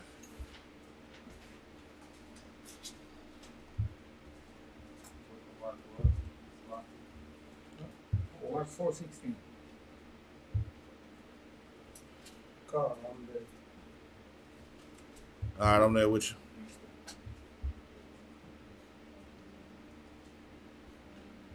All right, I'm there. Okay. Mark chapter 4, verse 16. And these are they likewise, which are sown on, oh, sorry, I can see stony ground, who when they have heard the word, immediately receive it with gladness. Yes, that's read that again. He had Spock and Nas in the class a long time. And these are they likewise, which are sown on stony ground, who, when they have heard the word, immediately receive it with gladness. Right. Okay. So, what are we talking about? What is our topic for tonight? Go ahead. Endurance. Endurance in the truth. Endurance in the work of the Lord. Right. So, you got some people that are sown on stony ground. What does that mean? Go ahead. It's a metaphor for when you plant seeds and they grow. Can you speak up a little louder, please? It's a metaphor for when you plant, like when you planting and sowing the harvest of stony ground will grow. All right. That's right. And when they have heard the word, they immediately receive it with gladness. What does that mean? Go ahead. You you hear it and you receive it with gladness. You are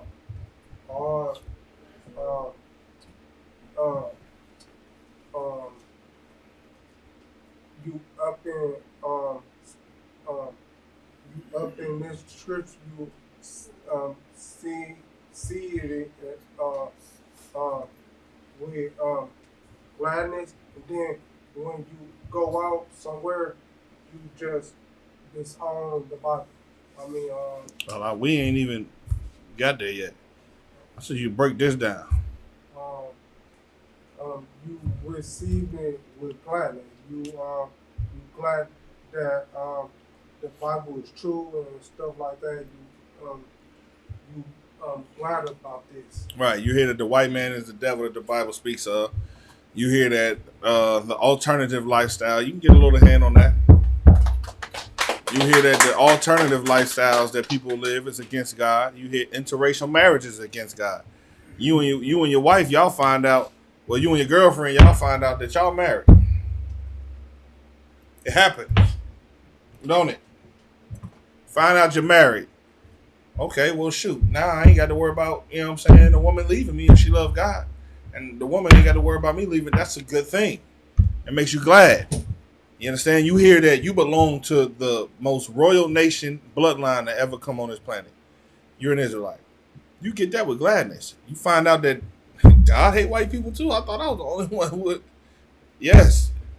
You know what I'm saying?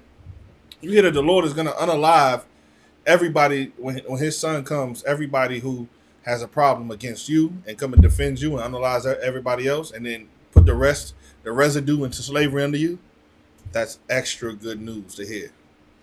You heard that somebody in the ghetto, could change your life, even though you was a slimy bastard. You was a drug dealing, gang banging piece of crap, and you thought that's all you was meant to be. And then somebody told you something different, and you received that with gladness, right? You got the truth. Read the next. Read verse 17, please. Book of Mark 4, 17. And have no root to themselves. And have no root in themselves. Right? So these people, they heard the truth, but they have no root in themselves. They're unsure that I should get in the ISUPK, even though everything that I heard about being an Israelite is from the ISUPK. But I don't know. I don't like them. They women, they bitch made. So it's about what they like. I don't like them, brother. They just be talking all loud and They wearing that all black. They looking like gangsters. I don't like them. They say that women who don't love God as bitches, and you calling a black woman a bitch. I thought the black woman was God.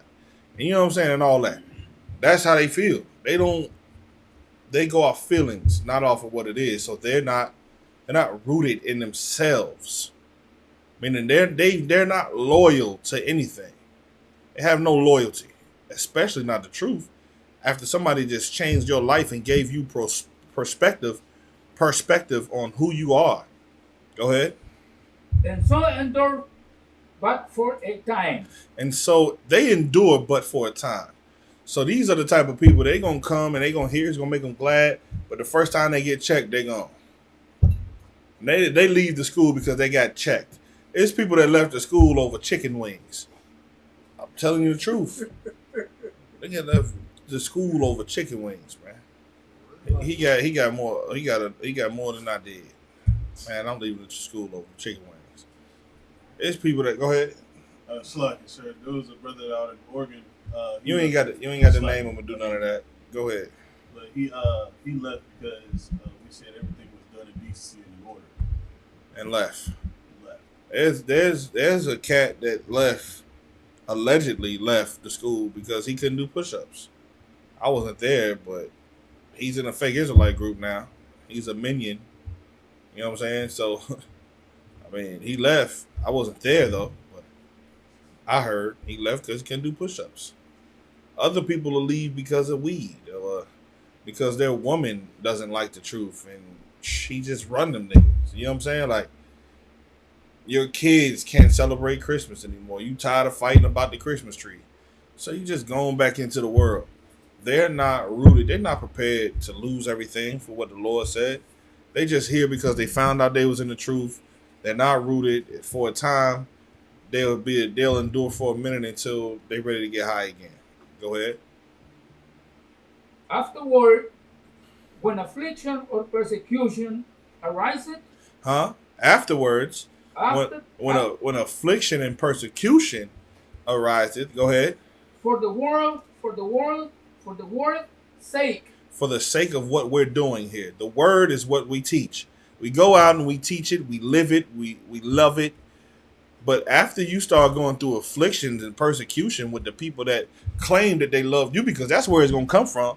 It's going to come from your mother, your father, your sister, your brother, your uncle, your auntie, your friends that you grew up with. That they all going to think that you're some loony bin who just listens to what anybody ever says. You're in a cult. You're this, you're that. But when that happens, when it's time to be afflicted and persecuted for the word's sake or for the truth's sake, you know this is the truth. You read the Bible, you can see it with a clear lens. You know that you should not be smoking weed. But when your parents, with your family and the people that said they love you, they hate you because you don't smoke weed anymore with them, or they hate you because you're not coming over for Halloween. They hate you because, no more Thanksgiving. My nigga Gad, he like to call it Thanksgiving. Thanks for killing us. All right, no more Thanksgiving. Give me something else. No more hog maws, no more pork chops, no ham hocks. You know what I'm saying? Because of that, you're in a cult. God bless the food, brother. You're supposed to eat it. Go ahead. Immediately they are offended. Oh, immediately they are offended. When you tell them, hey man, listen, you ain't coming to camp because your woman said she gonna take the kids from you, so you ain't coming to camp. No sweat, brother. This ain't for you. This is not for you. You tell them, hey man, you got to come to camp. You took that all on your head, man. We don't give a damn about them kids, man. You put that all on your head. You said that you was gonna serve the Lord. Well, that means Saturday you got to be here to serve the Lord. Or your day for class, be there to serve the Lord. Whenever you get a call, answer the phone. That's what an officer's job is. So that's why when we call you, you don't answer the phone. We let you know that's the officer's job to answer the phone. So you leave. That's too much for you. And I got to at least all I do is I slave all day of the week, man. I ain't got but Saturday for my kids. You either gonna give it to your kids or you gonna give it to the Lord. Which one you gonna give it to? Well, I know who you're gonna give it to because you've been here for a very long time, brother. But these type of people, they're offended. You can raise your hand. These type of people, they're offended, and when they're offended, read. 18. And these are they which are sown among thorns. They are sown amongst thorns, meaning it's rough for them to grow. See what I'm saying? Go ahead. Such as hear the word. Go ahead. 19. And the cares of this world and the deceitfulness of riches Uh-huh. and the lust of other things entering in Go ahead. choke the word Uh-huh. and it becomes unfruitful. That's what you got. When brothers don't understand. I know the Bible. So when I see that you're an unfruitful brother, I have to go and examine you, and then I go examine what the Lord said. And then I start to realize that you really only care about what you can get in this world. That's all you care about. You care about the money. You care about the cars. You care about the glamour. You care about the lifestyle. That's what you care about. And then the deceitfulness of riches. You'll be deceived by riches. You will be deceived by riches. Trick you right about your priesthood, because you pursuing money and didn't remember to put the one first who even made the concept of money out. That's foolish, right? Then I examine that you got lust for other things. That's entering in. That's drug abuse. That's alcoholism. That's loving whores. That's being a liar. That's, yeah, make something else up for me. Who else knows? All the wicked stuff niggas do. Fighting over shoes. Vain as hell. It's, and that chokes up the word. Meaning that stops the word from coming out of your mouth. You don't do the work of the Lord anymore because you're at the slave all the time. You just want to be a part of something? Go join the fucking Crips, Hey, just go do that. Go join them. You can go work a job and see how they care. When they call you and they say we got a gang war, go join sis. And y'all, she from Chicago, she know. Go join a gang and tell them that you ain't finna do what they told you, what you said you signed up to do. You know what they're gonna do to you? Who can guess? Raise your hand. His hand went on first. What are they gonna do to you? The hands on. Oh, that's easy. That's light. Where I'm from, you might go ahead. You know, might put the death. They might put your ass to death. They're gonna beat you till you ain't. You talking about putting hands? They put hands, feet on you, bats, choke you with belts.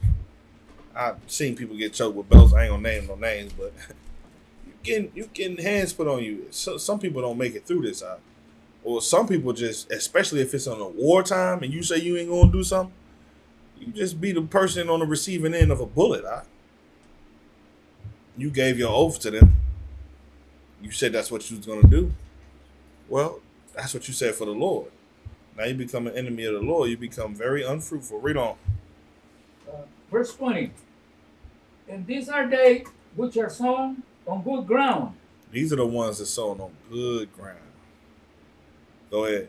Such as I heard the word, and receive it, and bring it for fruit. And what? And bring it for fruit. And do what? And bring it for fruit. Meaning this, your classes must be so great that people want to come in and listen to them. People want to view them online. You go out here, you come back in with 4 young men, 5, 6, 7, 8 young men. Then guess what? What you're doing bringeth forth fruit. If it doesn't, just step aside and let a brother who does bring forth fruit, let him get the rank that you're assuming. Why not? Let him.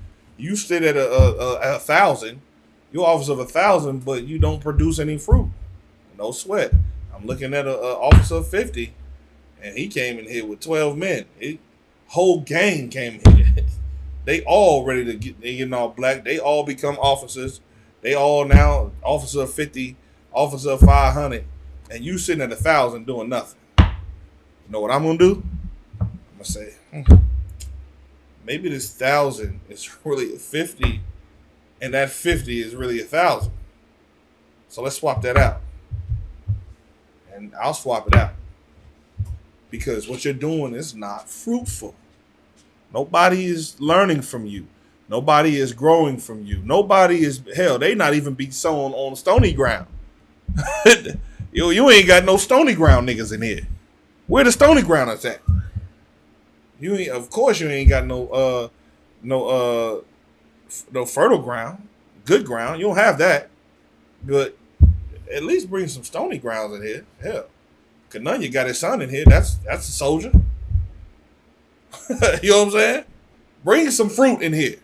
Be fruitful, Lon. Don't not be fruitful. Find a way to be the best fisher of men that you can be. Whatever you got to do that's within the laws, just get to it. Get it approved and go do it. That's being fruitful. That's how you endure in this truth. All right? You can drop, hold on, keep going. Some 34, some 60, and some 100. Read that again. And receive it and bring forth fruit. What? For fruit, some 34. Sometimes 30 men. Go ahead. Some 60. Hell, maybe 60. Go ahead. And some 100. Man, let me tell you what these brothers back in the days was doing. These brothers was fruitful enough to have 30 people hear this and follow them. Right? You understand? 30 people hear what they're teaching and follow them. Some 60. Some got 60 men underneath their rank. And some 100-fold. Brother, we got to do some work there. These men is dead and gone. The only way we know they're alive and still living is because we understand the scriptures. And we can read what they did here. Who knows? Maybe you're Mark. You know what I'm saying? Maybe you're Luke. Maybe he's John. Who the hell knows? Or maybe you're one of their students. Somebody, I don't know. But here's how we will know. By what you do to endure in this truth. It's time to go be fruitful. You understand? Huh? Come. I'm going to tell you why. Because there's too many people dying in Milwaukee. Too many. All right, who got Proverbs 3 and 11? Proverbs chapter 3, verse 11. My son. My who? My son. Uh-huh. Despise not the chastening of the Lord. Yeah, don't do that. You're going to get checked. But you got to endure. Endure that checking. That's how you learn. Go ahead. Neither be weary of his correction. And don't get weak because you just got checked. Don't do that. What do I mean don't be weak? Canunya. Don't be weak. It says don't be weary of his what? Of his correction. Go ahead. Verse 12. No, I'm talking to Canunya. What does that mean? Don't be weary or weak of his correction. Don't complain or just kind of people. There you go. Soldier the hell up. Don't get emotional. Men are considered weak when they get what? Emotional. That's when you're considered weak. Right? A weak man is a bitch-made man, and a bitch-made man is an emotional man. Women are allowed a certain measure of living in their emotions. When women of God are emotional, but they're also practical to a certain extent because they are instructed to be that way. They are living how their husbands see fit, and they live to please their husbands. So because they live to please their husbands, they're going to move how they think their husband would agree with that. You see what I'm saying? But as a man, you are supposed to be a soldier. And when you show anything less than being a soldier, like if I checked you or I removed your rank for a reason, I wouldn't do it if it wasn't a reason. If I removed your rank, or if I took an office from you, or if I set you down for 3 weeks, and you know for a fact is because of what you're not doing or the things that you're doing that's out of order, don't be emotional about it. You understand? Don't do that. Be a soldier and say, Khan the one Khan, I understand, sir. I will change my bad behavior. That's it. That's what a real soldier does. I'll make the adjustments. That's it. All right. Is there more on that? Verse 12. Mm-hmm. For whom the Lord loveth, he corrected. Trust me. Nobody in here better be a person that abuses their authority. Because let me tell you something. One of the worst check-ins come from abuse of authority. Don't abuse your authority, man. All right? Okay. I wouldn't do that if I was you. Is there any more chairs? Man, go ahead and grab one of them studio chairs. I had a brother fall and he gonna fall flat into the chair, man. But no, read that again. Verse 12. From whom the Lord loveth, for whom the Lord loveth, he corrected. Corrections come in here. Correction comes almost always because a brother loves you enough to tell you about the things that you're doing wrong. Don't be an emotional sucker and think that no man can tell you about yourself. Like, that's stupid. And the only reason he's telling you that is because he actually loves you and cares. Otherwise, he'll watch you just fall into the stupid little pit that you about to fall into. You understand? Is that it on that? Even as a father the son. Even as a what? A father the son. You got to be like a father to these men if you got rank over. Go ahead. In whom he delighteth. That's the point. All right. Nothing else? Who got the next scripture for me? Hebrews 12:4. Go ahead. You got that? You got to speak up in here. Y'all got to speak up. We're grown men in here. Speak up. Go ahead. Hold on 1 second. You have a question? I was just asking about James 1. Was it 1 and 12 or 1 and 13? 1 to 13. Young man Nicholas. You got a question?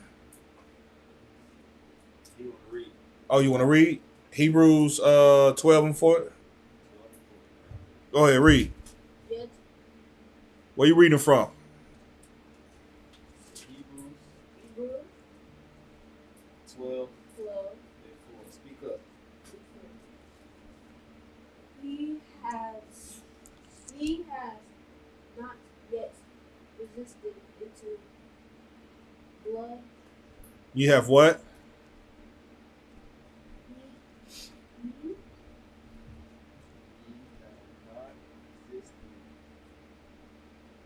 has not resisted Unto. the blood. I don't know why y'all be putting these extra words in there that ain't there. Against sin. All right, no sweat. What does that mean? Raise your hand. Ye have not resisted unto blood, striving for against sin. I know you know. Let me get a younger brother in here. Hell, you read it. What does that mean? Ye have not resisted unto blood, striving against sin. What do you think that's saying?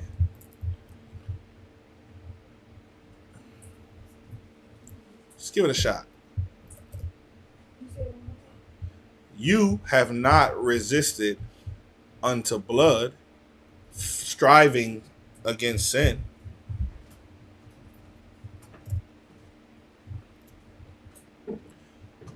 Officer Ayar. Just saying that we haven't been touched yet for being the truth, trying to stay in the truth, but nobody has physically came to attack us, spill blood over this truth. Yes, give him a hand.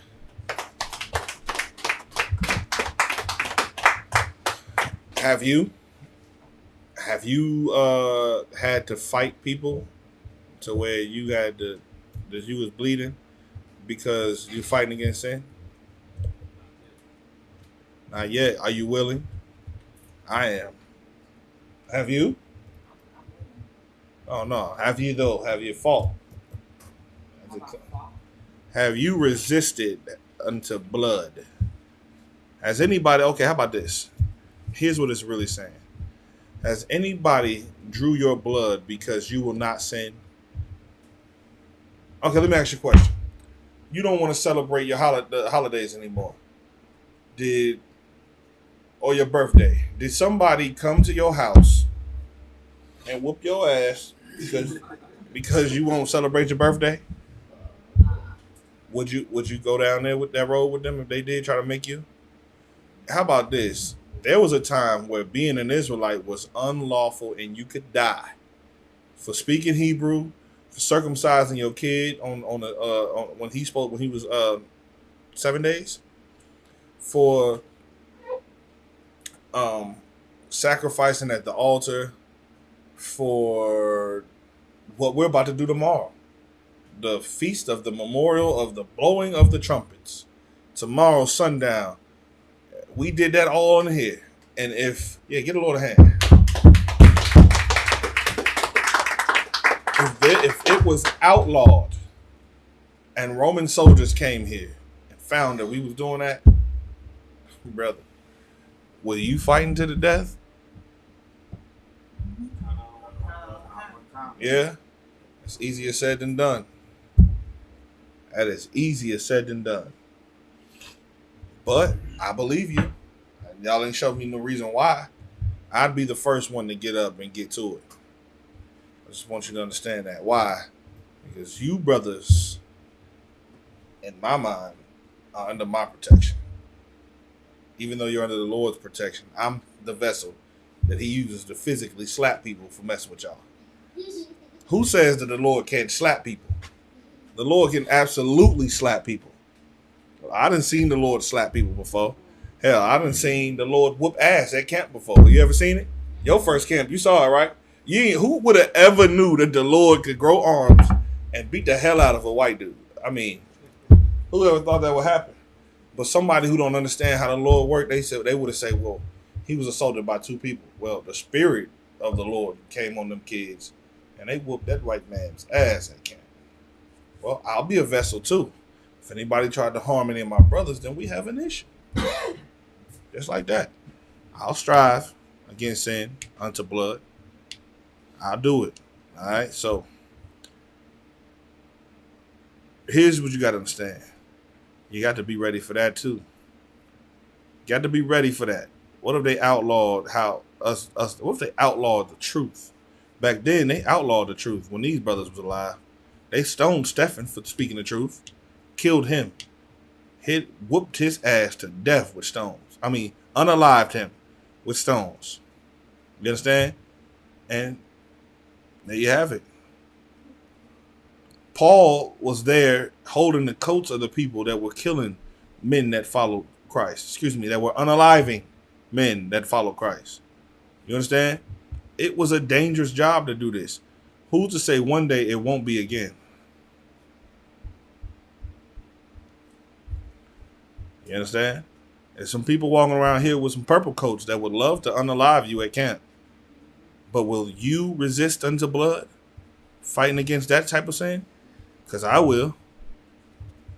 Don't let me look at that camera and see ain't nobody was fighting. I'm be looking to see who wasn't fighting. Your ass is purple from then on. I'm just playing. Who had the hand up? Somebody just rolled their hand? I did. Go ahead. I had a question. Go ahead. So let's say we're walking down the street and some purple cats pull up, right? And Kalan them or getting down. Man, he already pulled up. Right? They are not gangsters, Ock. They don't do that. I know. All right, but go ahead. I know that. All right, they don't do that. Yeah, I know that. I got to stop you from doing that. Right. He told us, right. In my mind, it would be go over there and fight everybody, right? would I be wrong doing that, or should I be the one coming over? Hey, back up, chill out, or was I right to go in and just start swinging on everybody? All right, we're walking down the street. Me and you. Some people pull up. They don't have to be purple. It could be anybody. Some people pull up, see you wearing the shield, don't like it, hop out the car, don't ask you no questions, just get to whooping your ass. Would you like for me to go break it up? No. What you want me to do? Get down. There's your question. Give me a hand.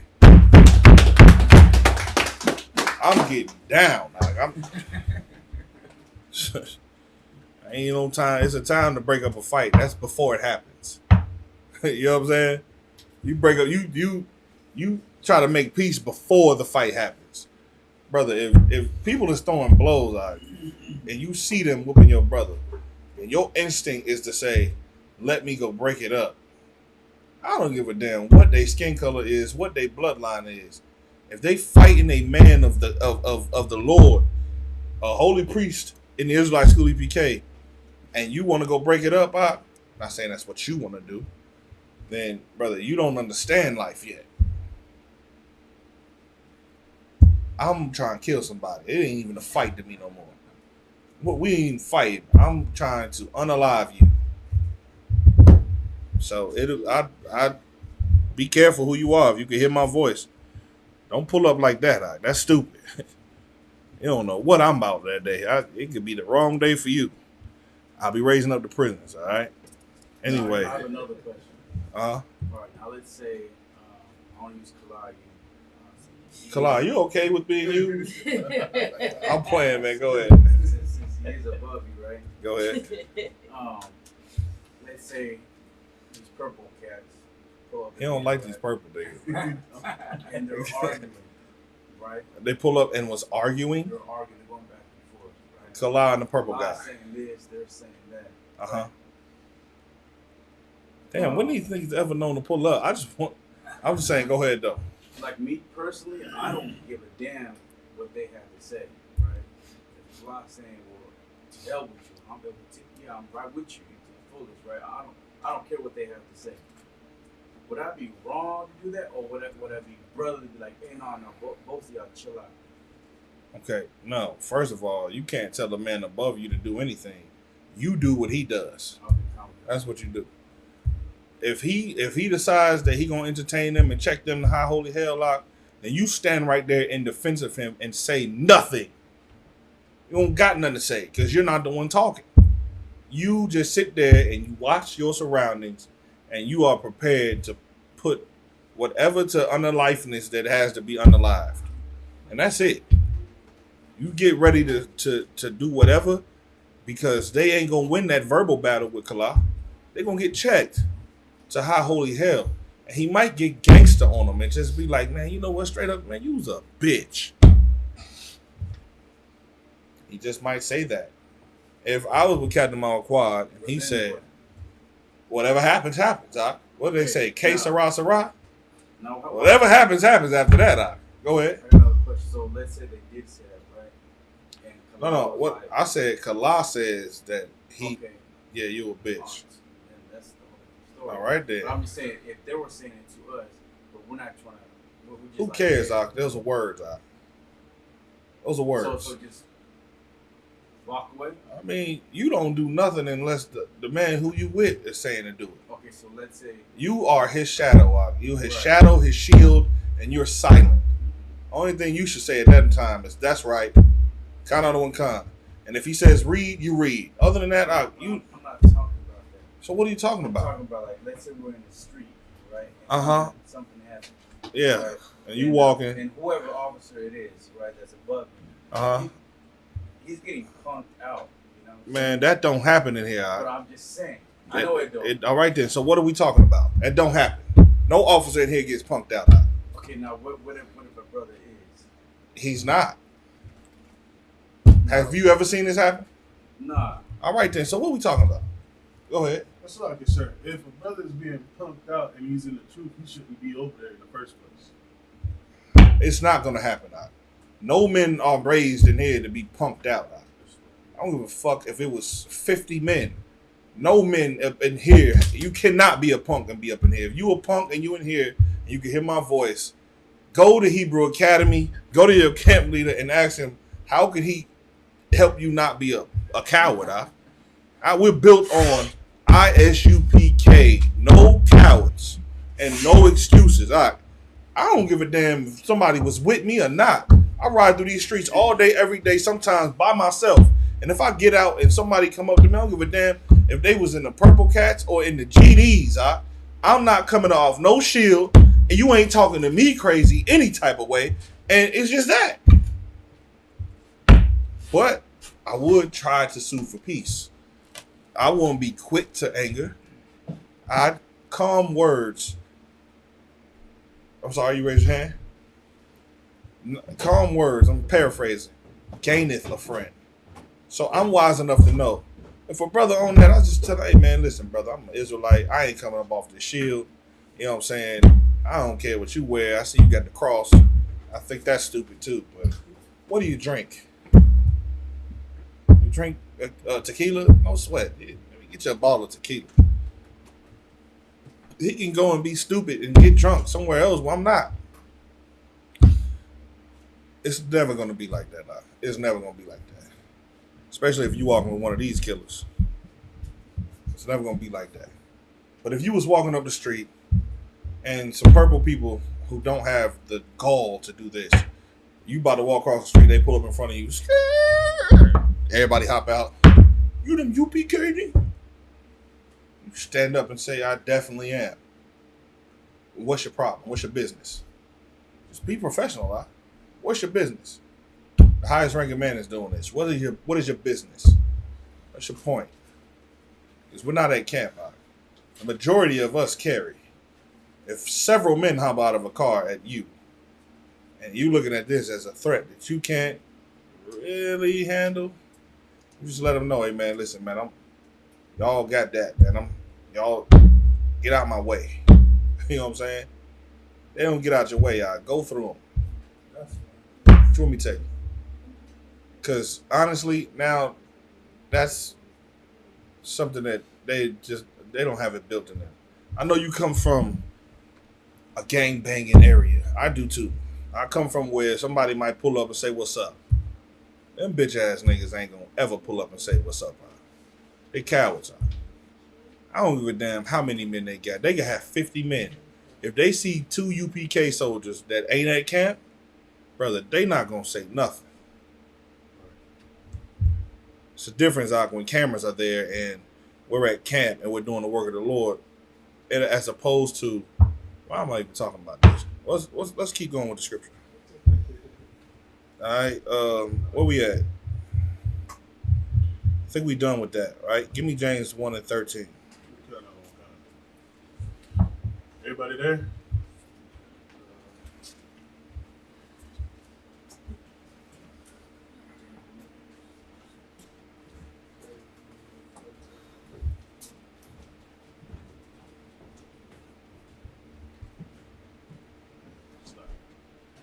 Whoever got it, just raise your hand and we can get to it. James 1:13.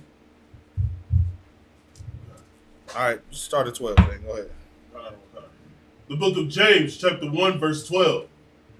Blessed is the man that endureth temptation, for when he is tired, he shall receive the crown of life, which the Lord hath promised to them that love him. 13. Let no man say when he is tempted, I am tempted of God, for God cannot be tempted with evil, neither tempteth he any man. Read it from the top again. James 1:12.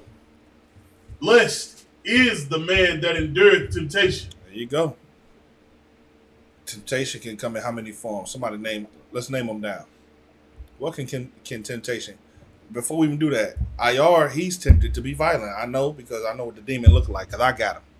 I travel with this cat every day. He be like, slap cuz right there. You know what I'm saying? Or if somebody walk up to me and say this, I'm going to just go ahead and knock him out. I walk with that demon all the time. He know me. You know what I'm saying? But I resist that. I resist that temptation, and I'ma always resist that temptation. You know what I'm saying? And no matter how much that demon screams, the Lord is just not giving him food. You know what I'm saying? So, what are some other temptations? True. Drugs. Drugs. What's another temptation? Women. What's another temptation? Sis? Alcohol. What's another temptation? Go ahead. Food for some people. Food. Yes. Overeating food. Go ahead, Aman. Gambling. Gambling could be a temptation. Those are all temptations that you have to endure. How about this? Your birthday, celebrate. Nobody birthday ever came around and was like, damn, I remember when I used to celebrate my birthday. Yeah. Go ahead. It's been a long time. I feel like my birthday is non-existent. I don't know about y'all, but I feel like my birthday is non-existent. Same thing. It is. Same thing. You're a man, y'all. Go ahead, sir. I got one. So, yesterday, right, was that day. So I had a doctor's appointment, so they asked you, can you confirm your birthday? So, of course, you give them the day. So I was like, the month of September of 1977. So it was like, oh, happy birthday to you. I was like, don't do that. Lady was like, well, whatever do you mean? She was like, today is your birthday. I was like, no, it's not. It's just another day. She said, but you was born on this day. I was like, no, that was the day that my mother gave life to me on this day. Right. It just so happened to be on the 13th. Right. She was like, so you don't celebrate your birthday? I was like, for what? Give her a hand.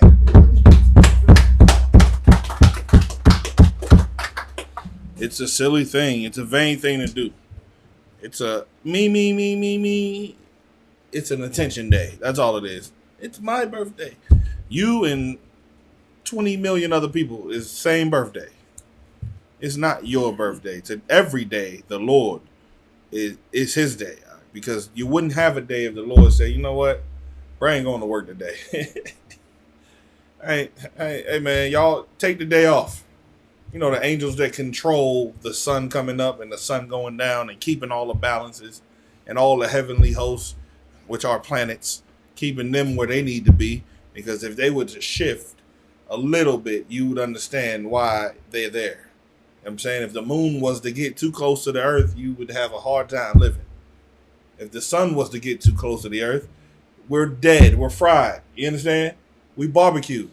If the angel that holds the firmament up was just to take the day off, like you want to take the day off in the truth, if he took the day off, we're fried out from particles that come from the sun. You see what I'm saying? So you have to, whatever. Keep going. For when he is tired, for when he is tried. I'm about to say tired. Well, all right, I just talked about the angel trying to get the day off. Mouse slang. Go ahead. For when he is tried, he shall receive the crown of life. That's how you get honor from the Lord. How you deal when you are tried and you overcome that and you listen to counsel and you stay disciplined and you stay down and you stay planted. That's how you get glory. That's how you get your crown. A crown is glory, right? Men will give you praise because of how you stayed down. I'll tell you one of the biggest examples of a man staying down. Read my mind. Oh, well, yeah, for sure. But I'm talking about that you've seen before. Give him a hand. Commanding General Yohana is the example that brought me into the truth. At that moment, I didn't know about all of the things I know today. All I know is that I seen a dude that did something that I don't think at that time that I ever could have done. I would have left right along with the mother niggas. I'd have been like, yeah, man, Christ ain't come yet, man. It's 2000. Just waiting for him to come. You mean tell me I've been doing all this work for nothing? I go back to smoke weed. That's how I would have did if I didn't have an example like Commander Yohana. And he was the prime example of, brother, stay planted. Hold your post. Do not move. It's going to get rough. It's going to get stagnant. It's going to get enticing. You know what I'm saying? You're going to lose things. You're going to gain some things. Just hold your post. That man is the one who's going to get a crown. And in your case, that's the man who's most likely eligible to be raised up in this work, in this army. All right? Men who don't care about that kind of thing, brother, that's okay. You don't have to. But if you want to be glorified by the Most High for enduring these kind of things, then you're the type of man who sees that there is really a kingdom of heaven coming. And where you stand when Christ come back is going to matter. And if you want to stand over there, go ahead. I'm going to be standing right there. Excuse me. I'm going to be kneeling right there in front of my king. That's it. You can stand over there. I'm going to stand right here next to my king, next to men who showed me how to stand here, and Commanding General Yohana, General Muhammad, all of the Alawakim, all of the heavy captains, all of you brothers in here that ain't never left, and I know you never will you? Who's leaving? Who got something that can make them leave tomorrow? Okay, everybody said that. Until that woman, that new woman that came in your life, gave you everything, the boxes, everything, and she loved God. And then the moment she say she don't, she done bigged your life up. It's like, so I ain't gonna make it to camp tomorrow. I know. Read verse 13. Hold on, wait, where we at? The crown of life. Read out the crown of life, please. Which the Lord hath promised to them that love him. It's coming. Trust me. The Lord promised it. Same way he promised that if you, give me something in the law that happens. If you live an alternative lifestyle, your blood will be upon you. The majority of all these alternative lifestyle living people have AIDS or some type of disease that is eventually going to be terminal for them. And it's nasty because they also get the pox of the monkey. And that's nasty. You ever seen monkeypox before? Man, see, that's why we need to have this TV hooked on up, everything together, and yeah, because the monkeypox is nasty. It's nasty. It's like having giant blackheads coming out of your face. And then when they leave a sore. And whatever touches that, it's going to get the monkeypox. So if you eat booty and the booty had the monkeypox, then the monkeypox is going to be on your mouth. It's a sexually transmitted disease.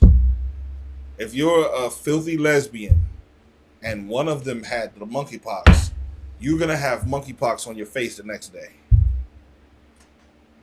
Like General Muhammad said, with monkeypox, that's where the sin happened at.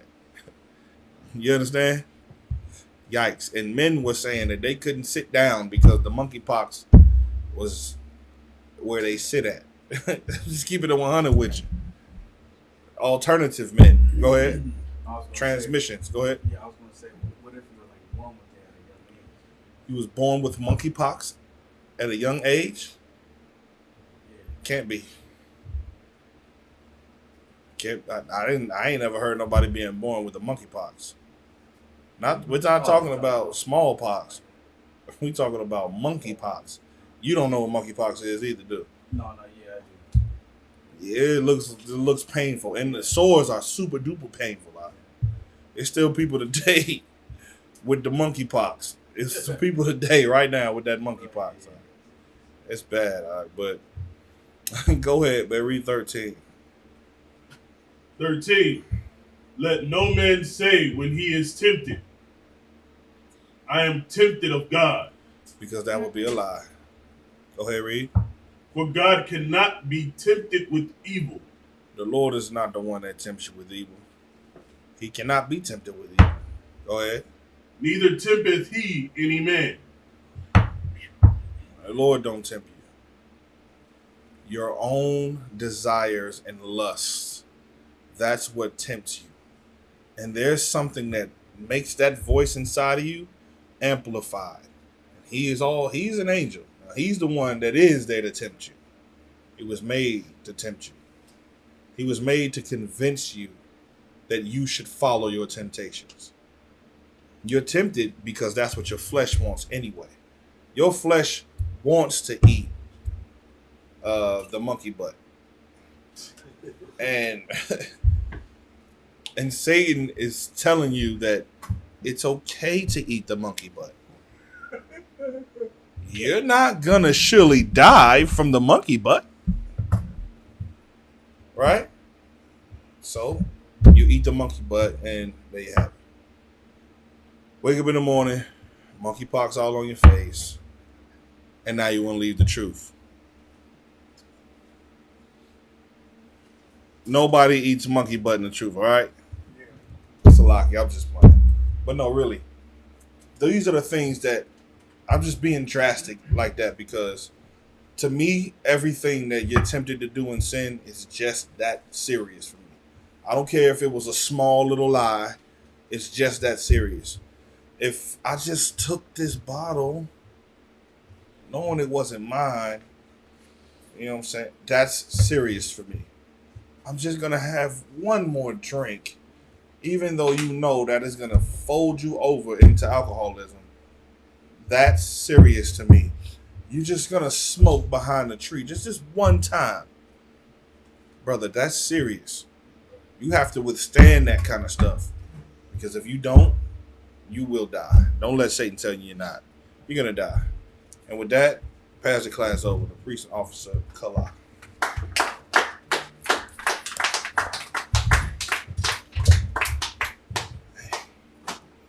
I started the topic as soon as I got in here. Still couldn't get through it. We'll just continue. To be continued next week. Go ahead. You want to say something before you get to the announcements? All right, go ahead. This is the ISUPK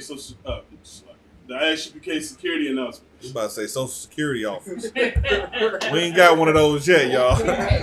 Amunga Bar is working on it. Amunga Bar. You didn't need a report on the ISUPK Social Security department? I'm just playing. It doesn't exist. Go ahead. We are the ISUPK, started out of 1 West 125th Street, Harlem, New York. Rule for brother. Take the camera and put it on him, please. Rule for new brother and sister. Just turn it.